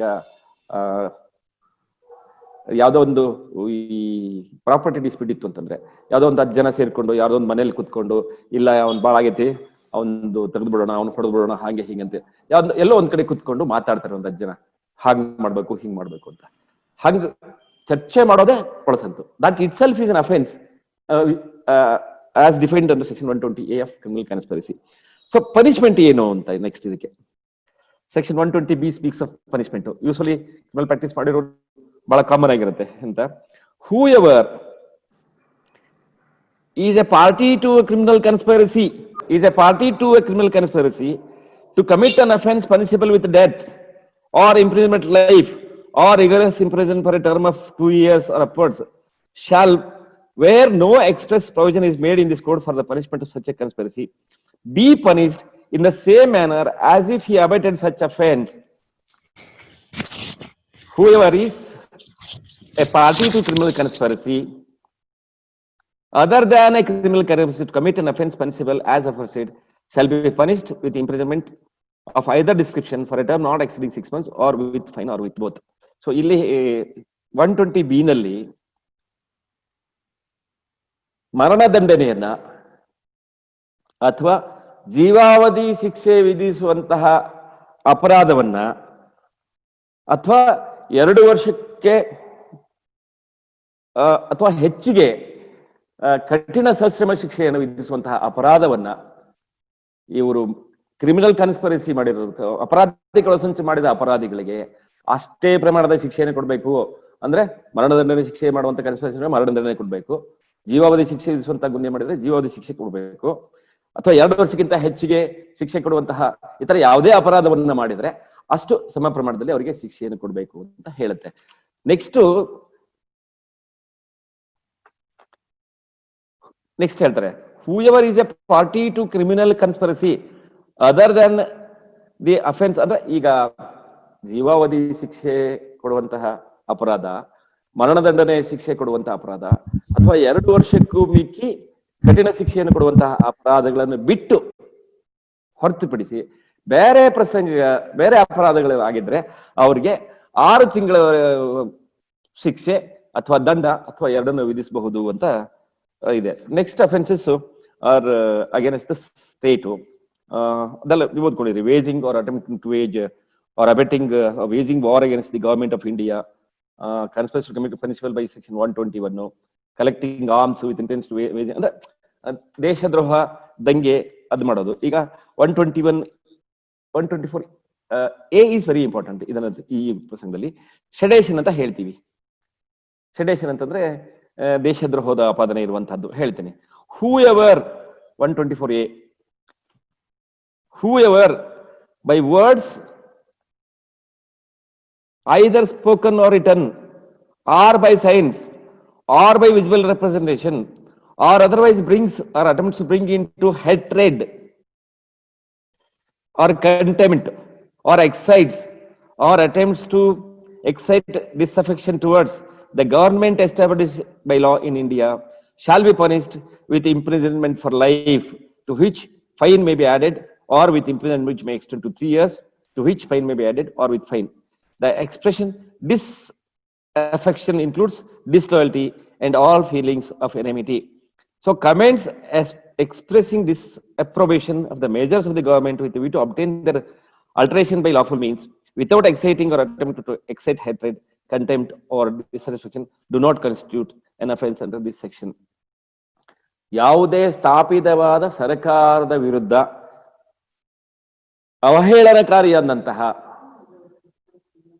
ಅಂದ್ರೆ ಕ್ರಿಟಿಸೈಸ್ ಮಾಡೋ ಕಾಲಕ್ಕೆ ಆ ಸರ್ಕಾರದ ವಿರುದ್ಧ ಭಾವನೆಗಳು ಹುಟ್ಟು ಹಾಕುವಂತಹ ಪ್ರಚೋದನಕಾರಿಯಾದಂತಹ ಯಾವುದೇ ಕ್ರಮಗಳನ್ನ ಬರಹದಲ್ಲಿಯೋ ಮಾತಿನಲ್ಲಿಯೋ ಹೇಳಿದ್ರೆ ಅದು it amounts to sedation.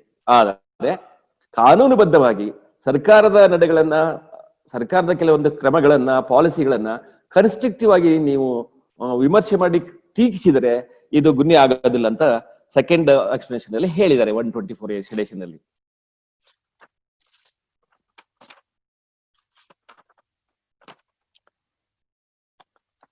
Next ಬಹಳ ಇಂಪಾರ್ಟೆಂಟ್ ಚಾಪ್ಟರ್ ಇದು, ಚಾಪ್ಟರ್ 8 ಅಫೆನ್ಸಸ್ ಅಗೇನ್ಸ್ಟ್ ಪಬ್ಲಿಕ್ ಟ್ರಾಂಕ್ವಿಲಿಟಿ, ಸಾಮಾಜಿಕ ಶಾಂತತಾ ಭಂಗ ಮಾಡುವಂತ ಅಪರಾಧಗಳು. ಹಾಗೆ ಈಗ 141 ಅಲ್ಲಿ ಹೇಳ್ತಾರೆ ಅನ್ಲಾಫುಲ್ ಅಸೆಂಬ್ಲಿ, ಕಾನೂನು ಬಾಹಿರವಾಗಿ ಗುಂಪುಗೂಡುವಿಕೆ. ಹಾಗೆ 141 ಹೇಳ್ತಾರೆ an assembly of 5 or more persons is designated as unlawful assembly if the common object, ಇದನ್ನ ಅಂಡರ್ಲೈನ್ ಮಾಡ್ಕೋಬೇಕು ನೀವು, if the common object of the persons composing that assembly is ಏನೇನೋದು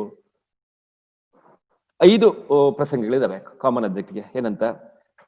to overawe by criminal force or show of criminal force the central or any state government or parliament or the legislature of any state or any public servant in the exercise of lawful power of such public servant.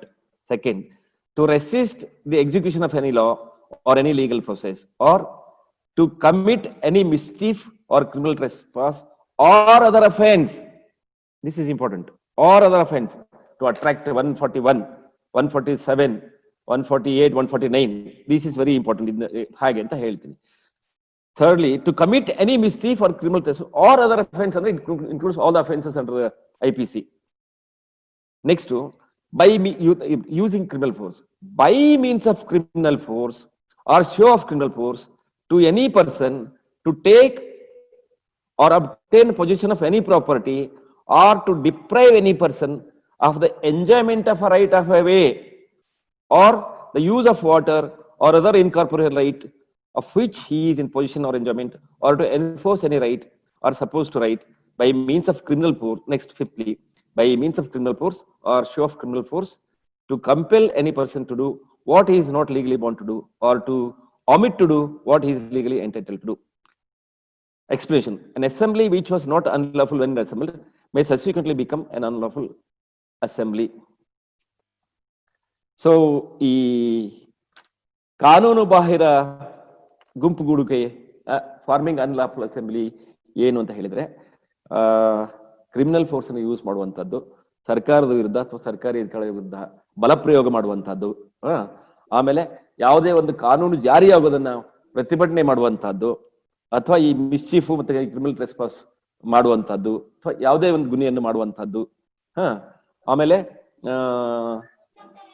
ದಬ್ಬಾಳಿಕೆಯಿಂದ ಒತ್ತಾಯಪೂರ್ವಕವಾಗಿ unlawful assembly form ಮಾಡ್ಕೊಂಡು ಯಾವುದೋ property ಕಿತ್ಕೊಳ್ಳುವಂತಹದ್ದು, ಆಮೇಲೆ ಈ criminal force ಅನ್ನು use ಮಾಡಿ ಬಲಪ್ರಯೋಗ ಮಾಡಿ ಅಥವಾ ಬಲಪ್ರಯೋಗನ ತೋರಿಸಿ, ನೀನು ಯಾವುದೋ ಮನುಷ್ಯ ಏನೊಂದು ಕಾನೂನುಬದ್ಧವಾಗಿ ಕೆಲಸ ಮಾಡ್ತಿದ್ರೆ ಅವನು ಅದನ್ನ ಮಾಡದಂಗೆ ಮಾಡಿದ್ರೆ ಇದು ಅನ್ಲಾಫುಲ್ ಅಸೆಂಬ್ಲಿ ಆಗುತ್ತೆ. This is very important. ಯಾಕಂದ್ರೆ in majority of the cases, in heinous crimes, when the mob violence ಇತ್ತು ಅಥವಾ ಮರ್ಡರ್ ಅಥವಾ ಇನ್ನೊಂದು ಈ ತರ ಆದಾಗ, so this particular section, being member of unlawful assembly is equally punishable as that of the main offense. ಅದು ಮುಂದೆ ಹೇಳ್ತೀನಿ.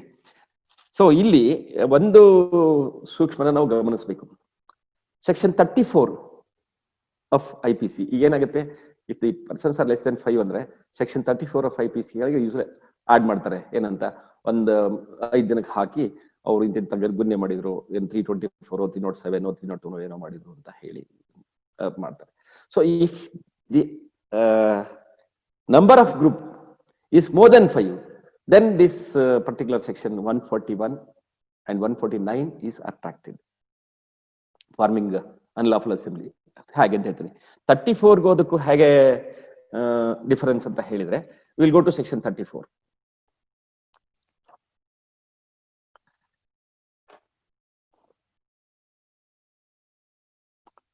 ಅಲ್ಲಿ acts done by several persons in furtherance of common intention. ಇಲ್ಲಿ ಅಂದ್ರೆ ಸಮಾನ ಉದ್ದೇಶವುಳ್ಳ ಹಲವಾರು ವ್ಯಕ್ತಿಗಳು ಅಪರಾಧವನ್ನು ಮಾಡುವಂತದ್ದು, ಅಪರಾಧವನ್ನು ಎಸಗುವಂತಹದ್ದು. ಹೆಂಗೆ, when a criminal act is done by several persons in furtherance of common intention of all, ಅಂದ್ರೆ 5 ಜನರದು ಅದು 2 3 ಮಿನಿಮಮ್ 2 ಅಂತೂ ಇರಲೇಬೇಕು 34 ಅಟ್ರಾಕ್ಟ್ ಮಾಡಕ್ಕೆ. ಹಾಗೆ each of such person is liable for the act in the same manner as if it where done by him alone. ಈಗ ಇಬ್ರು ಸೇರ್ಕೊಂಡು ಯಾವನೋ ಒಬ್ಬನು ಕೊಲೆ ಮಾಡ್ತಾನೆ, ಬಟ್ ಕಾಮನ್ ಇಂಟೆನ್ಷನ್ ಇಬ್ರು ಏನಿರುತ್ತೆ, ಇಲ್ಲ ಅವ್ನು ಮುಗಿಸ್ಬಿಡ್ಬೇಕು ಅಂತ ಮಾಡೋಣ ಅವನು ಒಬ್ಬನು. But with aid of section 34 he can be punished equally with the person who has committed the overt act. ಯಾರು ನಿರ್ದಿಷ್ಟವಾದ ಅಪರಾಧವನ್ನು ಮಾಡಿರ್ತಾನೆ ಇವನ್ ಜೊತೆಗಿದ್ರು ಕೂಡ he shared common intention ಅನ್ನೋದಕ್ಕಿಂತ he shared common intention ಅನ್ನುವಂತ ಕಾರಣದಿಂದ he is equally liable to be punished as that of the man who has committed the offense. ಅದು ಸಮಾನ ಉದ್ದೇಶ ಅಂತ ಹೇಳ್ತಾರೆ ಇದಕ್ಕೆ, common intention of all. So ಈಗ this has a resemblance to 149, but there is a slight difference, ಅದನ್ನು ಹೇಳ್ತೀನಿ ಮುಂದೆ. So 149 ಬರೋಣ ಈಗ. Every member of unlawful assembly guilty of offense committed in prosecution of Commonwealth Act. So the main difference is in section 34, the words that have been used in the section, the language that has been used is common intention, samana uddesha. But here 149 common object, that is the only difference, common object. And in 149 the number of participants in the crime is more than 5. ಅಲ್ಲಿ 2 ಇರ್ಬೋದು, 3 ಇರ್ಬೋದು, 4 ಇರ್ಬೋದು, 5 ಇರ್ಬೋದು. 5 ದಾಟ್ಕೊಂಡ್ರೆ automatically 149 ಬಂದ್ಬಿಡುತ್ತೆ. So here we'll read 149 now. If an offense is committed by any member of an unlawful assembly in prosecution of common object, this is very important, in prosecution of the common object of that assembly, or such as the members of the assembly knew it to be likely to be committed in prosecution of that object. Every person who at the time of committing that offense is a member of the same assembly is guilty of that offense. ನಾನು ಈಗ ಕೆಲ ಕ್ಷಣಗಳ ಮುಂಚೆ ಹೇಳಿದ ಹಾಗೆ ಒಂದು 10 ಜನರದೋ 20 ಜನರದೋ ಅದೊಂದು property dispute ಅಲ್ಲಿ ಇಲ್ಲ ಒಂದು ಕೊಲೆ ಮಾಡೋಣ ಅಂತ ಹೇಳಿ ಏಕೋದ್ದೇಶ ಇಟ್ಕೊಂಡು ಅವರು object is to commit that particular crime. ಅಲ್ಲಿ ಬರೀ ಇಂಟೆನ್ಷನ್ ಇತ್ತು, ಏನಂತ ಲೆಟ್ ಅಸ್ ಡೂ ಇಟ್ ಅಂತ, ಇಲ್ಲಿ ವಿ ವಿಲ್ ಡೂ ಇಟ್ ಅನ್ನೋ. So the object is very particular under section 149, and the language used in these two sections 34 and 149 ಬಹಳ difference ಇಲ್ಲ, but ಅಲ್ಲಿ ವರ್ಡ್ ಇಂಟೆನ್ಷನ್ ಯೂಸ್ ಮಾಡಿದೆ. But 149 ಅಲ್ಲಿ common in prosecution of common object ಅಂದ್ರೆ in furtherance of their deeds, in furtherance of their committing crime, that is what how it is to be interpreted. So ಈಗ ನಾನು ಹೇಳಿದ್ನಲ್ಲ 34 ಅಲ್ಲಿ punishment equally liable ಅಂತ 34 language ಅಲ್ಲಿ ಏನಿದೆ, such person is liable for that act in the same manner as if it var done by him alone ಅಂತ ಇತ್ತಲ್ಲ, the same language is used here in different sense. ಹೆಂಗೆ ಏನ್ ಶಿಕ್ಷೆ ಅಂತಂದ್ರೆ ಈ 149ಗೆ ಲಾಸ್ಟ್ 2 ಲೈನ್ಸ್ ಅಲ್ಲಿ ಎವ್ರಿ ಪರ್ಸನ್ ಅಂದ್ರೆ each one of them, ಅವ್ರು 10 ಇರ್ಬೋದು, 20 ಇರ್ಬೋದು, 50 ಇರ್ಬೋದು, every person who at the time of committing of that offense is a member of the same assembly is guilty of that offense, ಅಂದ್ರೆ equally liable for the punishment ಅಂತ ಹೇಳಿ. So next ಇದರಲ್ಲಿ writing ಬರುತ್ತೆ, ಏನು ಗಲಭೆ ಮಾಡೋದು rioting. Whenever force or violence is used by 146 ಅಲ್ಲಿ ನಾನು ಓದ್ತಾ ಇರೋದು, whenever force or violence is used by the unlawful assembly or by any member thereof in the prosecution of common object of such assembly, every member of such assembly is guilty of the offense of rioting. So for rioting, in the next section, it is punishment is prescribed as 2 years. So next two.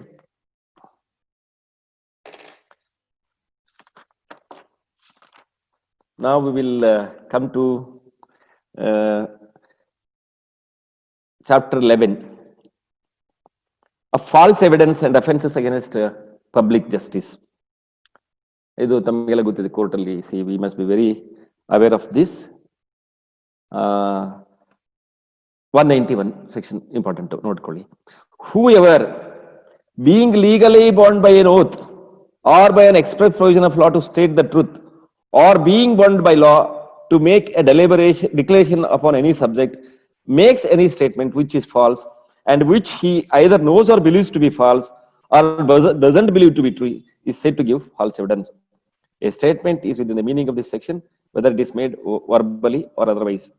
Next explanation: a false statement as to the belief of that person attesting is within the meaning of this section, and a person may be guilty of giving false evidence by stating that he believes a thing which he doesn't believe, as well by stating that he knows that thing which he doesn't know. So ಈಗ ಸುಳ್ಳು ಸಾಕ್ಷಿಯನ್ನ ಹೇಳುವಂಥದ್ದು. So ಒಬ್ಬ ವ್ಯಕ್ತಿ ಏನ್ ಹೇಳಿಕೆ ಕೊಡ್ಬೇಕಾಗಿತ್ತು ಅದು ಅವನ ತಿಳುವಳಿಕೆಯ ಪರಿಮಿತಿಯಲ್ಲಿ ಇಲ್ಲದೆ ಹೋದಾಗ, ಅದು ತನಗೆ ತನ್ನ ತಿಳುವಳಿಕೆಯ ಪರಿಮಿತಿಯಲ್ಲಿ ಇದೆ ಅಂತ ಹೇಳಿ ಸಾಕ್ಷ್ಯವನ್ನು ನೋಡಿದ್ರೆ ಅದು ಸುಳ್ಳು ಸಾಕ್ಷಿ. ಹಾಗೇನೆ ಗೊತ್ತಿಲ್ಲದನ್ನ ಗೊತ್ತಿದೆ ಅಂತ ಹೇಳೋದು ಅಥವಾ ಗೊತ್ತಿಲ್ಲದಿರೋದನ್ನ ಗೊತ್ತಿದೆ ಅಂತ ಹೇಳೋದು ಸುಳ್ಳು ಸಾಕ್ಷಿ ಕೊಟ್ರೆ that offence is made punishable. Next section fabricating false evidence ಅಂತ ಇದೆ. ನೆಕ್ಸ್ಟ್ ಪನಿಷ್ಮೆಂಟ್ಸ್ 194 ಅಲ್ಲಿ the punishment is 7 years and 10 years respectively. Next important ಇದು ಅಂತ ಹೇಳಿದ್ರೆ ನಿಮಗೆ section 212 harbouring an offender.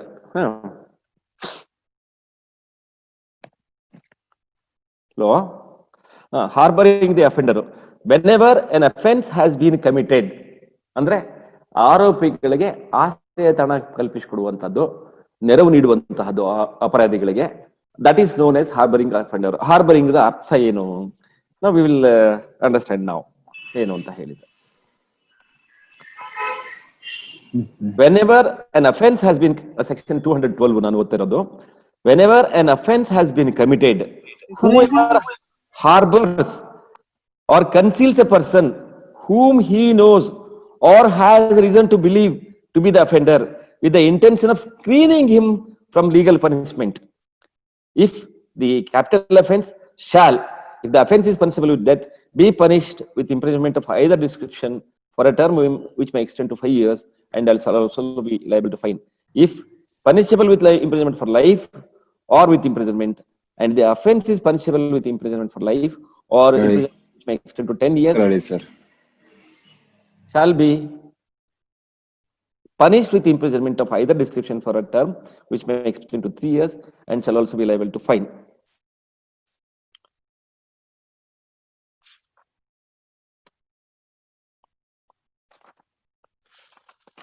So after this particular section, we will go to the next chapter 14. ಈಗ present ಡೇಗೆ ಅದು ರಿಲೆವೆನ್ಸ್ ಬರುತ್ತೆ ಏನು ಅಂತ ಹೇಳಿದ್ರೆ, of offences affecting public health, safety, convenience, decency and morals. Chapter 14 ಅಲ್ಲಿ starts from section 268. A person is public nuisance. ಯಾವುದು public nuisance ಅಂದ್ರೆ ಏನು ಅಂತ? A person is guilty of a public nuisance who does any act or is guilty of an illegal omission which causes a common injury, danger or annoyance to the public or to the people in general who dwell or occupy property in the vicinity, or which must necessarily cause injury, obstruction, danger or annoyance to persons who may have occasions to use any public right. A common nuisance is not excused on the ground that it causes some convenience or advantage. So ಸಾರ್ವಜನಿಕ ಶಾಂತತಾ ಭಂಗ ಮಾಡುವಂತಹದ್ದು, ಸಾರ್ವಜನಿಕರಿಗೆ ಕಿರಿಕಿರಿ ಮಾಡುವಂತಹ any act, this is covered under public nuisance. Next this section is important ನಾವು. ಈಗ coronavirus spread ಜಾಸ್ತಿ ಇರೋ ಕಾಲಕ್ಕೆ this section is more important. Negligent act likely to spread infection of disease dangerous to life. Note ಮಾಡ್ಕೊಳ್ಳಿ, section 269. Whoever unlawfully or negligently does any act which is and which he knows or hasn't reason to believe to be likely to spread the infection of any disease dangerous to life shall be punished with imprisonment of either description for a term which may extend to 6 months or with fine or with both. So here we'll have to again split ಮಾಡ್ಕೊಳ್ಳಿ section. Whoever unlawfully ಅಷ್ಟೇ ಅನ್ಲಿಲ್ಲ ಅವರು, negligently or negligently ತಾತ್ಸಾರತನದಿಂದ, ನಿರ್ಲಕ್ಷ್ಯತನದಿಂದ does any act which is and which he knows or has reason to believe to be likely to spread the infection of any disease dangerous to life shall be punished with imprisonment of either description for a term which may extend to 6 months or with fine or with bail. ಈಗ ಈ quarantine ಇರೋರು quarantine ಉಲ್ಲಂಘನೆ ಮಾಡಿ ಓಡಾಡೋದು, ಜನಗಳ ಮಧ್ಯೆ ಇರುವಂತದ್ದು, there are many matters that have been booked by Bangalore police under this particular section 269 which is punishable. Next 270 is also on the similar lines. Malignant act likely to spread infection of disease dangerous to life. Whoever malignantly does any act which is and which he knows or hasn't reason to believe to be likely to spread the infection of any disease dangerous to life shall be punished with imprisonment of either description for a term which may extend to 2 years or with fine or with both. So with this classification, now we will go to a very important chapter 16 of offenses affecting human body. Of offenses affecting the human body. Now we will go to the offenses affecting human body. ಮಾನವನ ದೇಹಕ್ಕೆ ಸಂಬಂಧಿಸಿದ ಹಾಗೆ ಎಸಗುವ ಅಪರಾಧಗಳು ಅಂತ classify ಮಾಡಿದ್ದಾರೆ ಸಬ್ಜೆಕ್ಟ್ನಲ್ಲಿ. So we start with 299 culpable homicide. So homicide is a word. Homicide is causing death of a human being by another human being. Homicide ಅಂತ ಹೇಳಿದ್ರೆ ಒಬ್ಬ ವ್ಯಕ್ತಿಯು ಇನ್ನೊಬ್ಬ ವ್ಯಕ್ತಿಯ ಮರಣವನ್ನು ಉಂಟು ಮಾಡೋದು. This is called as homicide. So, culpable homicide. Culpable means it had been committed with certain intentions. That's how it comes within the purview of the offense. It is described as a crime. So we will see what is culpable homicide. Now again, ಮತ್ತೆ classify ಮಾಡಿದ್ದಾರೆ offences affecting human ಬಾಡಿನಲ್ಲಿ hurt, affecting life, grievous hurt, ಆ ಥರಕ್ಕೆ will go one by one. Section 299. Whoever causes death by doing an act, whoever causes death by doing an act with the intention of causing death, or with the intention of causing such bodily injury as is likely to cause death, or with the knowledge that he is likely to, by such act to cause death, commits the offense of culpable homicide. ಯಾವುದೇ ಒಬ್ಬ ವ್ಯಕ್ತಿಯು ಒಂದು ಕೃತ್ಯದಿಂದ ಇನ್ನೊಬ್ಬ ವ್ಯಕ್ತಿಯ ಮರಣವನ್ನು ಎಸಗುವ ಉದ್ದೇಶದಿಂದ, intention, ಉದ್ದೇಶದಿಂದ ಆ ವ್ಯಕ್ತಿಯ ಮರಣವನ್ನು ಉಂಟು ಮಾಡಿದರೆ ಆ ವ್ಯಕ್ತಿ ಈ ಸೆಕ್ಷನ್ 249 ವರ್ಣಿಸಿದ ಹಾಗೆ ಮಾನವ ಹತ್ಯೆ ಅಂದ್ರೆ ಕೊಲೆ ಅಲ್ಲ, ಮಾನವ ಹತ್ಯೆ, ಹೋಮಿಸೈಡ್ಗೆ ಕರೆಕ್ಟ್ ವರ್ಡು, ಮಾನವ ಹತ್ಯೆ ಅಪರಾಧವನ್ನು ಎಸಗಿದಂತಾಗುತ್ತದೆ ಅಂತ. ಇದು this is the beginning 299. Next stage ಅಂದ್ರೆ ಈಗ 300 ಮರ್ಡರ್ ಬರುತ್ತೆ.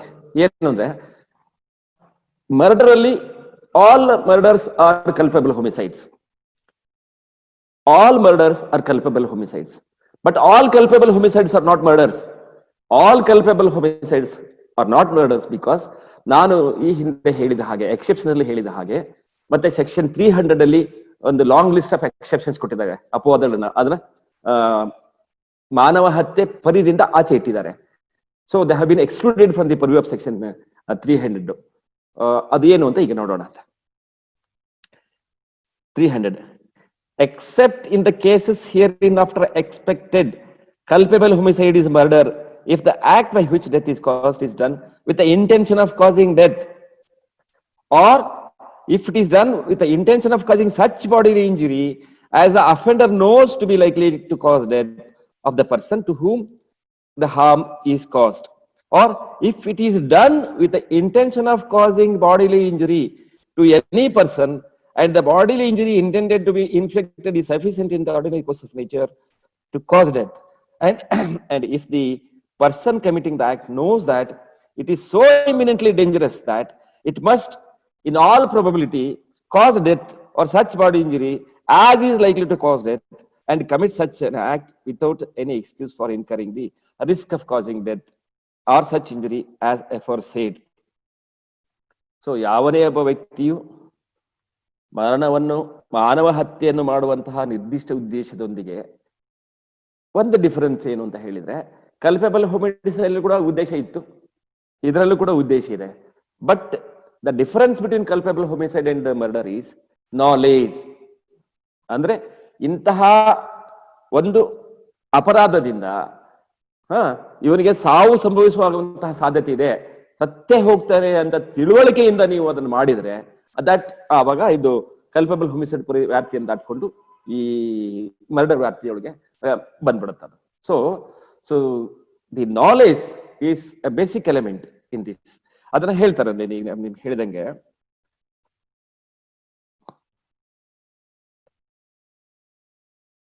ಸೆಕೆಂಡ್ಲಿ ಹೇಳಿದ್ದಾರೆ, ಲ್ಯಾಂಗ್ವೇಜ್ ಯೂಸ್ ಮಾಡ್ಕೊಳ್ಳಿ. If it is done with the intention of causing death such bodily as the offender knows it to be likely to cause. So knows it to be likely to cause death ಅಂತ ಏನಿದೆಯಲ್ಲ, knows it ಅಂದ್ರೆ ಅವನಿಗೆ ಇದನ್ನ ಮಾಡಿದ್ರೆ ಇವನಿಗೆ ಖಂಡಿತವಾಗಿಯೂ ಸತ್ತು ಹೋಗ್ತಾನೆ, ಮರಣ ಸಂಭವಿಸುತ್ತೆ ಅಂತ ಗೊತ್ತಿದ್ದು ಆ ಅಪರಾಧವನ್ನು ಮಾಡಿದ್ರೆ ಆವಾಗ ಅದು ಕೊಲೆ ಆಗುತ್ತೆ. So the difference is knowledge, knows it ಅಂತ. ನೆಕ್ಸ್ಟ್ ಸೈಡಲ್ಲೂ ಕೂಡ ಹೇಳಿದ್ದಾರೆ. ನೆಕ್ಸ್ಟ್ 4th ಲೈನ್ ಕೂಡ ಹಾಗೆ ಇದೆ ನೋಡಿ. If the person committing the act knows that it is imminently dangerous that it must in all probability cause death or such bodily injury as is likely to cause death, and commits such act without any excuse for incurring the risk of causing death or such injury as aforesaid. So ಇದಕ್ಕೆ explanations ಇದೆ. I think you can very well ನೀವು ಓದ್ಕೋಬಹುದು, because paucity of time ಇದು ಬಹಳ ಇನ್ನು ಹೇಳಿಕ್ ತುಂಬಾ ಇರೋದ್ರಿಂದ. So ಈಗ ನೆಕ್ಸ್ಟ್ ಹೇಳ್ತಾರೆ, ಸೆಕ್ಷನ್ 300ಗೆ ಎಕ್ಸೆಪ್ಷನ್ಸ್ ಕೊಟ್ಟಿದ್ದಾರೆ. ಯಾವಾಗ ಇದು ಮಾನವ ಹತ್ಯೆ ಕೊಲೆ ಆಗೋದಿಲ್ಲ ಅಂತ. So when culpable homicide is not murder, explanations to the section ಅಲ್ಲಿ 300 ಅಲ್ಲಿನೇ culpable homicide is not murder ಯಾವಾಗ, if the offender whilst deprived of the power of self-control by grave and sudden provocation. This is the first exception. Grave and sudden provocation. This is very important because in many criminal trials, so this is a very good defense. Idrallu bantu exceptions, general exceptions allu bantu. So illu bandide ಹೇಳ್ತೀನಿ, grave and sudden provocation causes the death of the person who gave the provocation or causes the death of any other person by mistake or by accident. So above exception is subject to following provisions. ಏನು for example ಹೇಳೋಣ, ಈಗ ಇಬ್ರು ಏನೋ ಜಗಳ ಮಾಡ್ತಾ ಇರೋ ಕಾಲಕ್ಕೆ ಇವನ್ ಬಂದು ಇವನಿಗೆ ಥ್ರಾಟಲ್ ಮಾಡೋಕೆ ಟ್ರೈ ಮಾಡ್ತಾನೆ, ಅಥವಾ ತುಂಬಾ ಕೆಟ್ಟದಾಗಿ ಬಹಳ ಅನ್ಪಾರ್ಲಿಮೆಂಟ್ ಆಗಿ ನಿನ್ ಕೊಲೆ ಮಾಡೇ ಸಹಿ, ನೀನ್ ಕೊಲೆ ಮಾಡದೆ ನಾನು ಊಟನೇ ಮಾಡೋದಿಲ್ಲ, ನೀನ್ ಕೊಲೆ ಮಾಡಿದ್ರೆ ಮನೆಗೆ ಹೋಗೋದಿಲ್ಲ, ಈ ತರ ಏನಾದ್ರು ಪ್ರೊವೋಕಿವ್ ಮಾಡಿ ಮಾತಾಡಿದ್ರೆ ಆ ಗ್ರೇವ್ ಅಂಡ್ ಸಡನ್ ಪ್ರೊವೋಕೇಶನ್ ಇಂಪ್ಯಾಕ್ಟ್ ಎಷ್ಟಿತ್ತು ಅಂತಂದ್ರೆ ಇವನಿಗೆ ಅದರಿಂದ ತೀವ್ರ ಅಪಾಯ ಇದೆ, ಅಥವಾ ಅವನ ಸೆಲ್ಫ್ ಕಂಟ್ರೋಲ್ ಅನ್ನ ಕಳ್ಕೊಳ್ಳುವಷ್ಟರ ಮಟ್ಟಿಗೆ ಪ್ರೊವೋಕ್ ಆಗಿ ಅದನ್ನ ಕೊಲೆ ಮಾಡಿದ್ರೆ ಅದು ಕೊಲೆ ಆಗೋದಿಲ್ಲ, ಅದು ಬರೀ ಮಾನವ ಹತ್ಯೆ. It amounts to culpable homicide and it is exempted from section 302. So ಯಾಕೆ ಇದು ಡಿಫರೆನ್ಸ್ ಈಸ್ ಸೆಕ್ಷನ್ 302 ನೆಕ್ಸ್ಟ್ 304 ಅಂತ ಬರುತ್ತೆ. ಅಂದ್ರೆ punishment for culpable homicide is prescribed in section 304 part 1 ಅಲ್ಲೂ ಇದೆ, ಪಾರ್ಟ್ 2 ಇದೆ, ನಂತರ ಹೇಳ್ತೀನಿ. So if we distinguish murder from culpable homicide, the degree of punishment, ಈಗ ಮರ್ಡರ್ಗೆ ಏನಿದೆ death or imprisonment for life ಇದೆ. ಬಟ್ 304 ಪಾರ್ಟ್ 1 ಪಾರ್ಟ್ 2 ಇಂದ ಏನಿದೆ ಇಂಪ್ರಿಸನ್ಮೆಂಟ್ ಫಾರ್ ಲೈಫ್ ಅಂತಿದೆ, but may extend to 10 years ಅಂತಿದೆ ಪಾರ್ಟ್ 1 ನಲ್ಲಿ. ಈವನ್ 304 ಪಾರ್ಟ್ 2 ನಲ್ಲಿ ಮೇ ಎಕ್ಸ್ಟೆಂಡ್ ಟು 10 years ಅಂತದೆ. It may be any smaller period to 10 years ಹಾಗೆ. So to bring home the offence that this is not murder but this is culpable homicide to consider. So the first exception is if the offender while deprived of power of self control by grave and sudden provocation causes death of that person, then this is not the murder but it is a culpable homicide. Next is ಅದಕ್ಕೆ grave and sudden provocation ಹೆಂಗಿರ್ಬೇಕು ಅನ್ನೋದನ್ನು ಕೂಡ ನಿರ್ದಿಷ್ಟಪಡಿಸಿದ್ದಾರೆ ಅದರಲ್ಲಿ. The above exception is subject to the following provisions. ಏನು ಅಂತ ಹೇಳಿದ್ರೆ, first the provocation is not sought or voluntarily provoked by the offender as an excuse for killing or doing harm to any person. Suppose ಇವನು ಅಪರಾಧ ಮಾಡಿದ ಅಪರಾಧಿಯು ಇವನೇ ಅಗ್ರೆಸರ್ ಆಗಿ ಅವನಿಗೆ ಏನೋ ಹೇಳ್ಬಾರ್ದು ಹೇಳಿ ಆಮೇಲೆ ಅವನ್ ಮಾಡಿದ್ರೆ ಇದು ಎಕ್ಸೆಪ್ಷನ್ ಸಿಗೋದಿಲ್ಲ. ಅದರಲ್ಲಿ ಇವನ್ ಕಡೆಯಿಂದ ಪ್ರೊವೊಕೇಶನ್ ಇರಬಾರ್ದು. ಬಟ್ ಅದರ್ ಸೈಡ್ ಒಂದು ಪ್ರೊವೊಕೇಶನ್ ಇವನು ಅಕಸ್ಮಾತ್ ಅಪರಾಧವನ್ನು ಮಾಡಿದ್ರೆ ಖಂಡಿತವಾಗಿಯೂ it's not the murder but it's an offense amounting to culpable homicide, which attracts lesser punishment. Next, that the provocation is not given by anything done in obedience to the law or by a public servant in the lawful exercise of the powers of such public servant. ಅದು public servant ಕಡೆಯಿಂದ ಈ ತರ ಬಂದ್ರೂ ಆಗೋದಿಲ್ಲ. That the provocation is not given by anything done in the lawful exercise of the right of private defense. ನಾನು ಈ ಮುಂಚೆ ತುಂಬಾ ಹೊತ್ತು ನಿಮಗೆ ಎಕ್ಸೆಪ್ಷನ್ಸ್ ಹೇಳೋ ಕಾಲಕ್ಕೆ ಪ್ರೈವೇಟ್ ಡಿಫೆನ್ಸ್ ಬಗ್ಗೆ ತುಂಬಾ ಹೇಳಿದೆ ನಾನು. ಹಾಗೆ ಇಲ್ಲಿ ಕೂಡ culpable homicide is not murder if the death is caused while exercising his right of self defense. ಆತ್ಮ ಸಂರಕ್ಷಣೆ ಮಾಡ್ಕೋಬೇಕು, ನಾನು ಮರಣಾಂತಿಕ ಹಲ್ಲೆ ಆಗತ್ತೆ ಅಥವಾ ಗ್ರೀವಿಯಸ್ ಹರ್ಟ್ ಆಗತ್ತೆ ಅನ್ನುವಂತ ಪ್ರಸಂಗದಲ್ಲಿ ಆತ್ಮರಕ್ಷಣೆಗೋಸ್ಕರ ಇವನು ಕೊಲೆ ಮಾಡಿದ್ರೆ ಅದು ಮಾನವ ಹತ್ಯೆ, ಕೊಲೆ ಅಂತ ಅಪರಾಧ ಆಗೋದಿಲ್ಲ ಅಂತ ಈ ಸೆಕ್ಷನ್ 300 ಅಲ್ಲಿ ಥರ್ಡ್ ಎಕ್ಸ್ಪ್ಲನೇಷನ್ ಅಲ್ಲಿ ಹೇಳಿದ್ದಾರೆ. ಇದಕ್ಕೆ ಥರ್ಡ್ಲಿ ಎಕ್ಸ್ಪ್ಲನೇಷನ್ ಏನಿದೆ, whether the provocation was grave and sudden enough to prevent the offense from amounting to murder is a question of fact. ಅದೇ ಈಚ್ ಕೇಸಲ್ಲಿ ಅವ್ರು ಏನೇನು ಎವಿಡೆನ್ಸ್ ಕಲೆಕ್ಟ್ ಮಾಡ್ತಾರೆ, ಅಲ್ಲಿ ಜಾಗದಲ್ಲಿ ಏನ್ ನಡೀತು ಅದನ್ನೆಲ್ಲ ಅಷ್ಟು ನೋಡ್ಕೋಬೇಕಾಗತ್ತೆ. Next punishment for murder. ನಾನು ಪನಿಷ್ಮೆಂಟು ಹೇಳ್ಬೇಕು ಅಂತ ಹೇಳಿ ಮುಂಚೆನೆ ಹೇಳಿದ್ದೆ, ಮರ್ತೋದ್ ಮಾತು. So under Indian penal code there are 4 types of punishments prescribed. ಒಂದು death, second imprisonment for life, third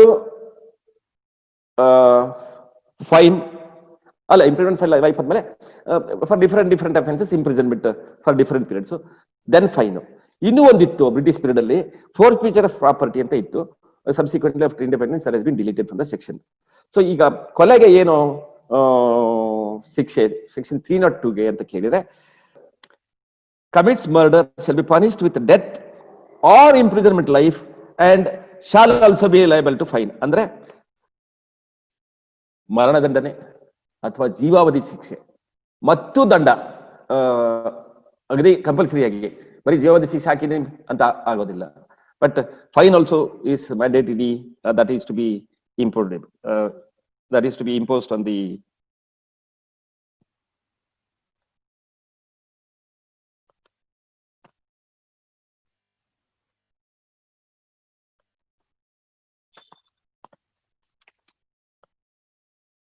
next ನಾನು ಹೇಳ್ತಿದ್ದೆ,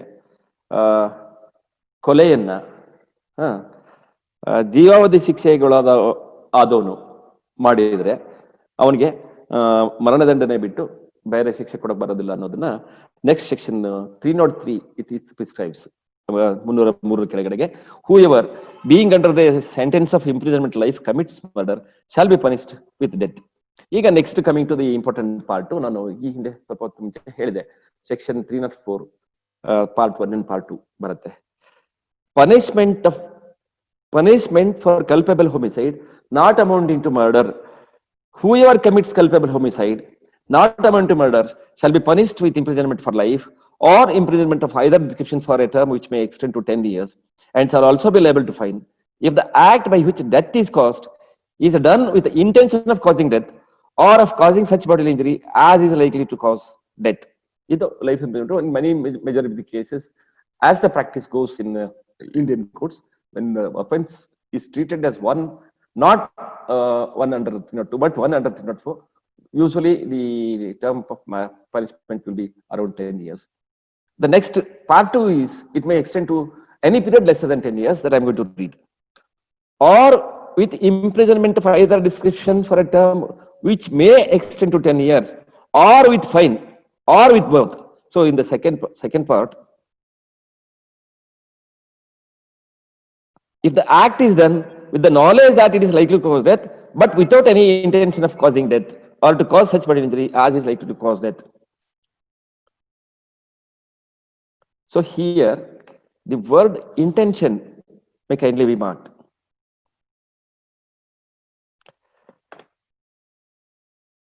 ಮಾನವ ಹತ್ಯೆ ಆಗಿರುತ್ತೆ, ಬಟ್ ಮಾನವ ಹತ್ಯೆ ಮಾಡೋ ಕಾಲಕ್ಕೆ ಅದು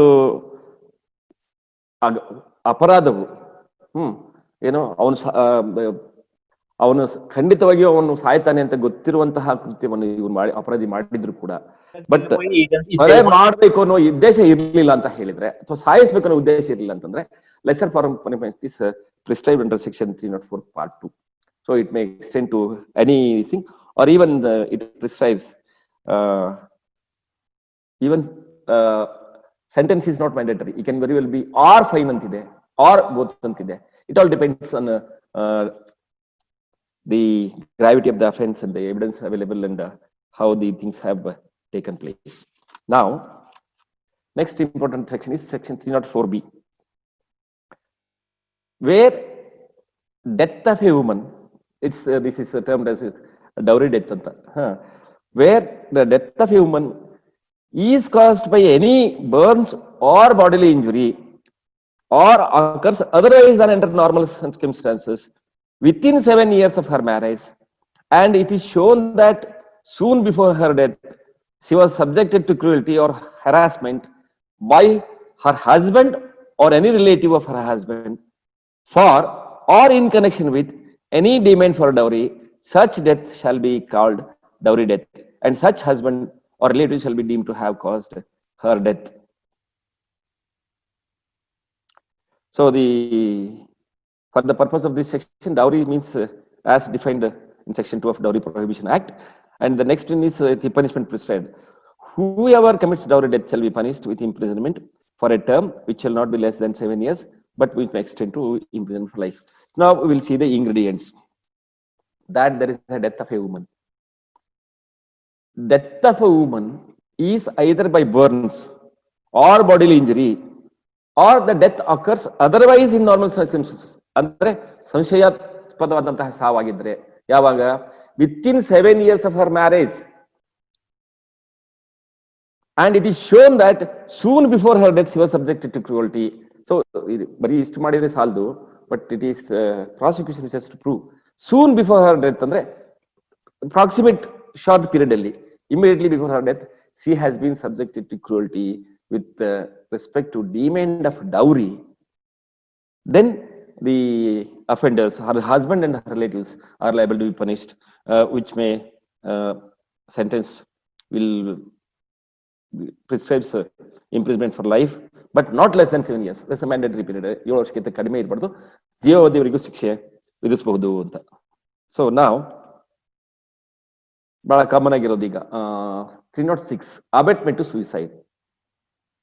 Under what circumstances this abetment to suicide comes into play anta, let us see. Section 306. So if any person commits suicide, whoever abets the commission of such a suicide shall be punished with imprisonment of either description for a term which may extend to 10 years and shall also be liable to fine.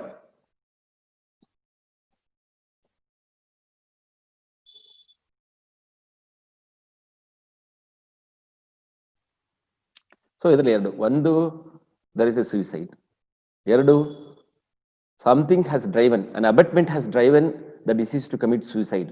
ಬಹಳ ಜನ ಬರೆದಿಟ್ಟು ಹೋಗ್ತಾರೆ ಏನಂತ, ಸಾಲ ಕೊಟ್ಟಿರ್ತಾರೆ, ಸಾಲದ ವ್ಯವಹಾರ ಬಹಳಷ್ಟು ನೋಡಿರೋದು. ಹಣಕಾಸಿನ ಹೊರೆ ಹೆಚ್ಚಾದಾಗ ಅದನ್ನ ಕೊಡೋಕ್ಕಾಗೋದಿಲ್ಲ, ಮನೆ ಹತ್ರ ಬಂದ್ರು ಗಲಾಟೆ ಮಾಡಿದ್ರು, ನನ್ನ ಮರ್ಯಾದೆ ಹೋಯ್ತು, ಆ ಕಾರಣಕ್ಕೆ ನಾನು ಅವ್ರು ಬಂದು ನನ್ನ ಮರ್ಯಾದೆ ತೆಗೆದು ಸಮಾಜದಲ್ಲಿ ತಲೆ ಸಿಗದಂಗೆ ಮಾಡಿದ್ರು, ಆ ಕಾರಣಕ್ಕೆ ನಾನು ಸೂಸೈಡ್ ಮಾಡ್ಕೊಂಡಿ ಅಂತ ಹೇಳುವಂಥದ್ದು. ಅಥವಾ ಈ ಗಂಡ ಹೆಂಡತಿ ಜಗಳದಲ್ಲಿ ಗಂಡ ಏನೋ ಅಂದ ಹೆಂಡತಿಗೆ, ಇಲ್ಲೆಲ್ಲ ನೀನ್ ಸ್ವಾಬ್ರನೆ ಬೇಡ ಅಂದ. ಅಥವಾ ಈಗ ಫ್ರೆಂಡ್ಸ್ ಜಗಳದಲ್ಲಿ ಯಾರೋ ಫ್ರೆಂಡ್ಸ್, ಇಲ್ಲ ನೀನು ಹಂಗಿದೀಯಾ ಹಿಂಗಿದೀಯಾ, ವೈ ಯು ಆರ್ ಲಿವಿಂಗ್ ಅಂತ ಈ ತರ ಏನೋ ಹೇಳಿದ್ರು ಅಂತಂದ್ರೆ, these kinds of acts resulting in suicide are known as suicides on abetment of somebody. It is not the own act of the deceased himself. Somebody is behind his death, instigating him to commit suicide, is defined under section 306. Next section is at 307, quite commonly used by police while filing the charge sheet. 307. Attempt to murder.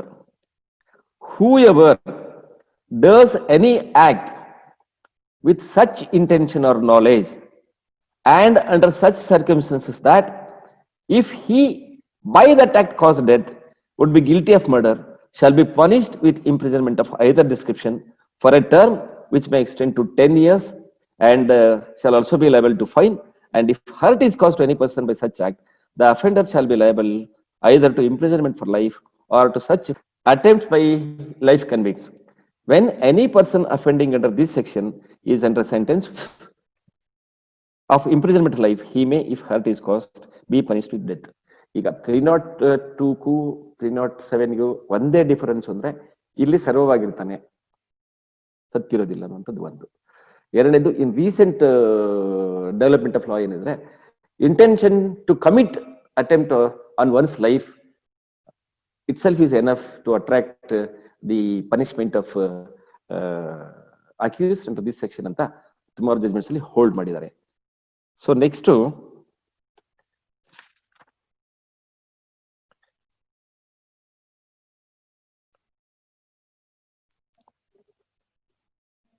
Next 308 attempt to commit culpable homicide. ಅದೇ without knowledge, intention ಇರುತ್ತೆ, act ಇರುತ್ತೆ, ಅದನ್ನು ಪ್ರಯತ್ನ ಪಟ್ಟಿರ್ತಾರೆ, it has not resulted in death, so ಅಂತ ಪ್ರಸಂಗದಲ್ಲಿ it can very well be punished for a period of 3 years or fine or with both ಅಂತ ಇದೆ. ನೆಕ್ಸ್ಟ್ ಇದು ಡೆತ್ ಆಯ್ತು, ಅಟೆಂಪ್ಟ್ ಟು ಡೆತ್ ಆಯ್ತು, ಕಲ್ಪಬಲ್ ಹೋಮಿಸೈಡ್. ಈಗ coming to very important aspect, quite common from judicial magistrate first class court ಇಂದ ಹಿಡ್ಕೊಂಡು start ಆಗುವ offences of hurt section 319 ಇಂದ. ದ ಡೆಫಿನಿಷನ್ ಆಫ್ ಹರ್ಟ್ 319 ಅಲ್ಲಿ, whoever causes bodily pain, disease or infirmity to any person is said to cause hurt.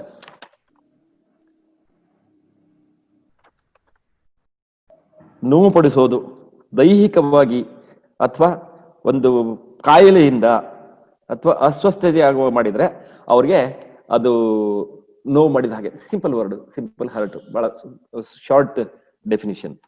But grievous hurt describe ಮಾಡಿದ್ದಾರೆ, 8 category ಮಾಡಿದ್ದಾರೆ grievous hurts. ಯಾವ್ಯಾವುದು? The following kinds of hurts only are designated as grievous hurt. Emasculation ಅಂತ ಬರುತ್ತೆ. I know how many of you understand the word emasculation. Human testicles ಅನ್ನ ಸ್ಕ್ವೀಜ್ ಮಾಡ್ತಾರೆ, ಅದೇ ಅದು split ಆಗೋ ತರ ಆ ಬೀಜ ಹೊಡೆಯೋದು ಅಂತ ಹೇಳ್ತಾರೆ Kannada dictionary meaning. So it is known as emasculation is an offence under section 320 and it amounts to grievous hurt. Next, permanent privation of sight of either eye, ಎರಡು ಕಣ್ಣು ಅಥವಾ ಒಂದು ಕಣ್ಣು ಕಿತ್ತುವಂಥದ್ದು. Permanent privation of hearing of either ear, ಅಂದ್ರೆ ಎರಡು ಕಿವಿ ಕೇಳಿದ ಹಾಗೆ ಮಾಡೋದು. Privation of any member of joint, ಈ ಎಲುಬು ಕೀಲುಗಳನ್ನು ಸಡಿಲ ಮಾಡುವಂಥದ್ದು. Destruction or permanent impairing of the powers of any member of joint. Then permanent disfiguration of the head or face. Fracture of dislocation of a bone or tooth. Any hurt which endangers life or which causes sufferer to be doing the space of 20 days in severe body pain or unable to follow his ordinary pursuit. So any hurt, ಮಾನವ ಜೀವಕ್ಕೆ ಅಪಾಯವಾಗುವಂತಹ ನೋವಾಗುವಂತಹ ಯಾವುದೇ ಒಂದು ಕೃತ್ಯ ಮತ್ತು 20 ದಿವಸಗಳ ಕಾಲ ನಿರಂತರವಾಗಿ ದೈಹಿಕ ನೋವನ್ನು ಅನುಭವಿಸಿದರೆ ಅದನ್ನ ಆರ್ಡಿನರಿ ಪರ್ಸೂಟ್ ಅಲ್ಲಿ, ಸಾಮಾನ್ಯದಲ್ಲಿ ಸಹಿಸಿಕೊಳ್ಳಕ್ ಆಗದೆ ಇರುವಷ್ಟು ವಿಪರೀತ ಗ್ರೀವಿಯಸ್ ಹರ್ಟ್ ಅಂತ ಡಿಫೈನ್ ಮಾಡಿದ್ದಾರೆ. This is the important categories. So section 321 voluntarily causing hurt. Whoever does any act with the intention of thereby causing hurt to any person or with the knowledge that he is likely thereby to cause hurt to any person and does thereby cause hurt to any person, said voluntarily to cause hurt. So voluntarily causing hurt, ಅದು intention ಬರುತ್ತೆ, knowledge ಬರುತ್ತೆ, ಮತ್ತೆ ಆ hurt ಮಾಡಿರುವಂತಹ ಕೃತ್ಯನೂ ಬರುತ್ತೆ. Intention, knowledge, ಕೃತ್ಯ ಸೇರಿದ್ರೆ ಅದು ಹರ್ಟ್ ಆಯ್ತು.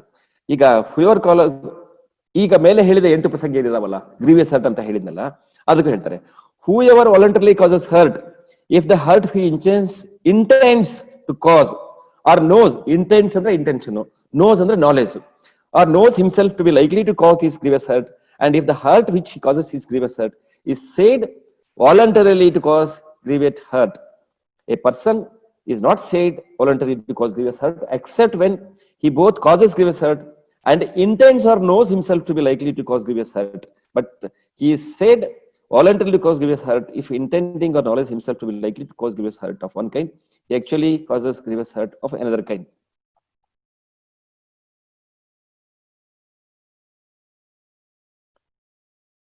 ಇದು ಒಂದು ಇಲಿಸ್ಟ್ರೇಷನ್ ಹೇಳಿದ್ದಾರೆ ಇಲ್ಲಿ. ಎ ಅಂದ್ರೆ ತುಂಬಾ ಸೂಕ್ಷ್ಮವಾದಂತಹ ವ್ಯತ್ಯಾಸಗಳನ್ನ ಹೇಗೆ ನಾವು ಡಿಫೈನ್ ಮಾಡ್ಕೋಬೇಕು, ಇಂಟರ್ಪ್ರಿಟ್ ಮಾಡ್ಬೇಕು ಅನ್ನೋದು. A, intending R knowing himself to be likely permanently to ಡಿಸ್ಫಿಗರ್ ಜಡ್ಸ್ face gives Z A blow which does not permanently ಡಿಸ್ಫಿಗರ್ ಜಡ್ಸ್ face but which causes Z to suffer severe bodily pain for a space of 20 days. A has voluntarily caused grievous hurt.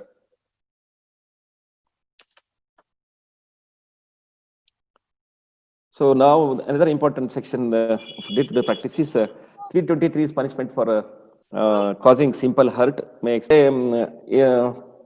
334, 335 sections exceptions ಇದೆ punishment ಗೆ. ಅದು 334, 335 ಏನು ಅಂತ 324 ಆದ್ಮೇಲೆ ನೋಡೋಣ ಅಂತ. Section 324, voluntarily causing hurt by dangerous weapons or means.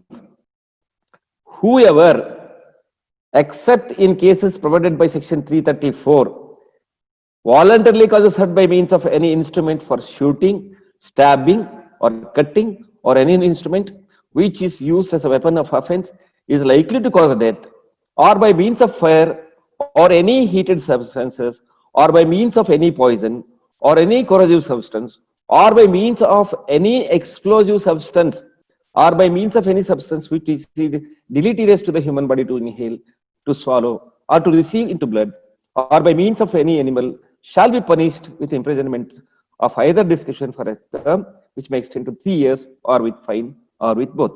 So ಇದನ್ನ ಬಹಳ ಎಲಾಬ್ರೇಟ್ ಮಾಡೋದು ಬೇಡ. 334 ಕೆಳಗಡೆ ಎಕ್ಸೆಪ್ಷನ್ಸ್ ಕೊಟ್ಟಿರ್ತಾರೆ. ಏನಿದೆ? Voluntary causing hurt and provocation ಅಂದ್ರೆ ಅಲ್ಲಿ ಸೆಕ್ಷನ್ 300 ಗ್ರೀವೆನ್ಸ್ ಅರೌಂಡ್ ರೇಷನ್ ಬಂದಿತ್ತು.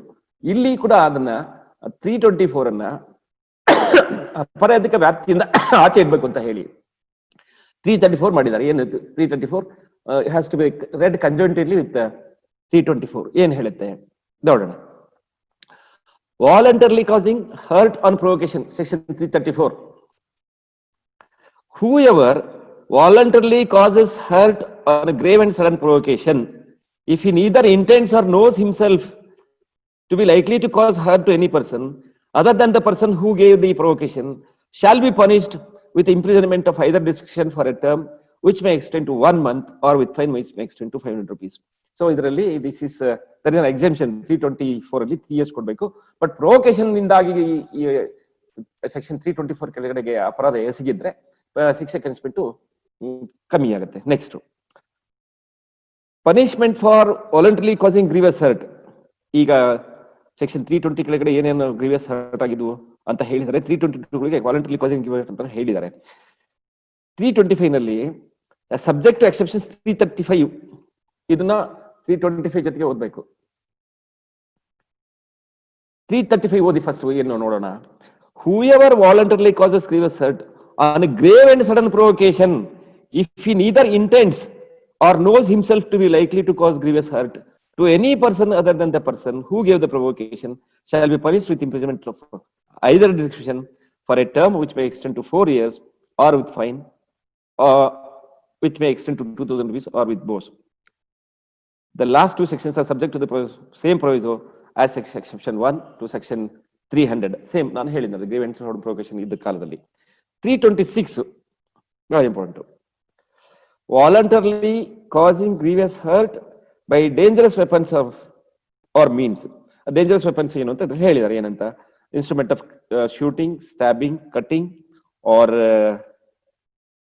any instrument which used as a weapon of offense is likely to cause death, or by means of fire, or any heated substance, or by means of any poison, or any corrosive substance, or by means of any explosive substances, or by means of any substance which is deleterious to the human body to inhale, to swallow, or to receive into blood, or by means of any animal, shall be punished with imprisonment for life, or with imprisonment of either description for a term which may extend to 10 years, and shall also be liable to be fined. Next to section 326B is insofar as the offenses related to throwing of the acid is concerned, and it may extend to, punishment may extend to 7 years and fine. So for extraction of property 327, the punishment prescribed is 10 years, and by means of poison, etc., the punishment is 10 years under 328. And now there are similar provisions, and we'll go to of criminal force and assault. ಈಗ of criminal force and assault ಅಂತ section 349 ಕೆಳಗಡೆಗೆ 349, a person is said to use force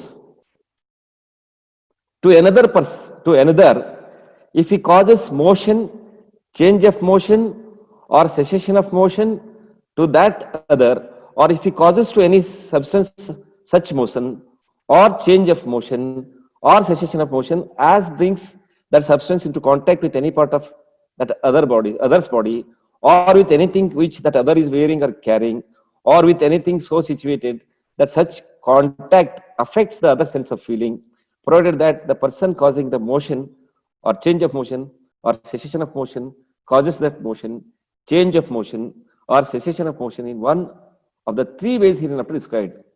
First, by his own bodily power. Next, by disposing any substance in such manner that the motion or change or cessation of motion takes place without any further act on his part or on the part of any other person. By inducing any animal to move, to change its motion, or to cease to move.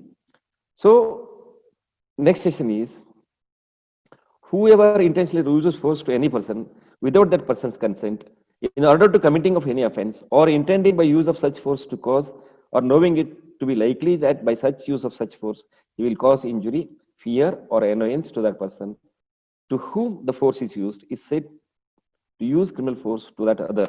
So illustration ಕೊಟ್ಟಿದ್ದಾರೆ. ಈಗ ಏನು ಅಂತ ಹೇಳಿದ್ರೆ, Jud is sitting in a moored boat on a river.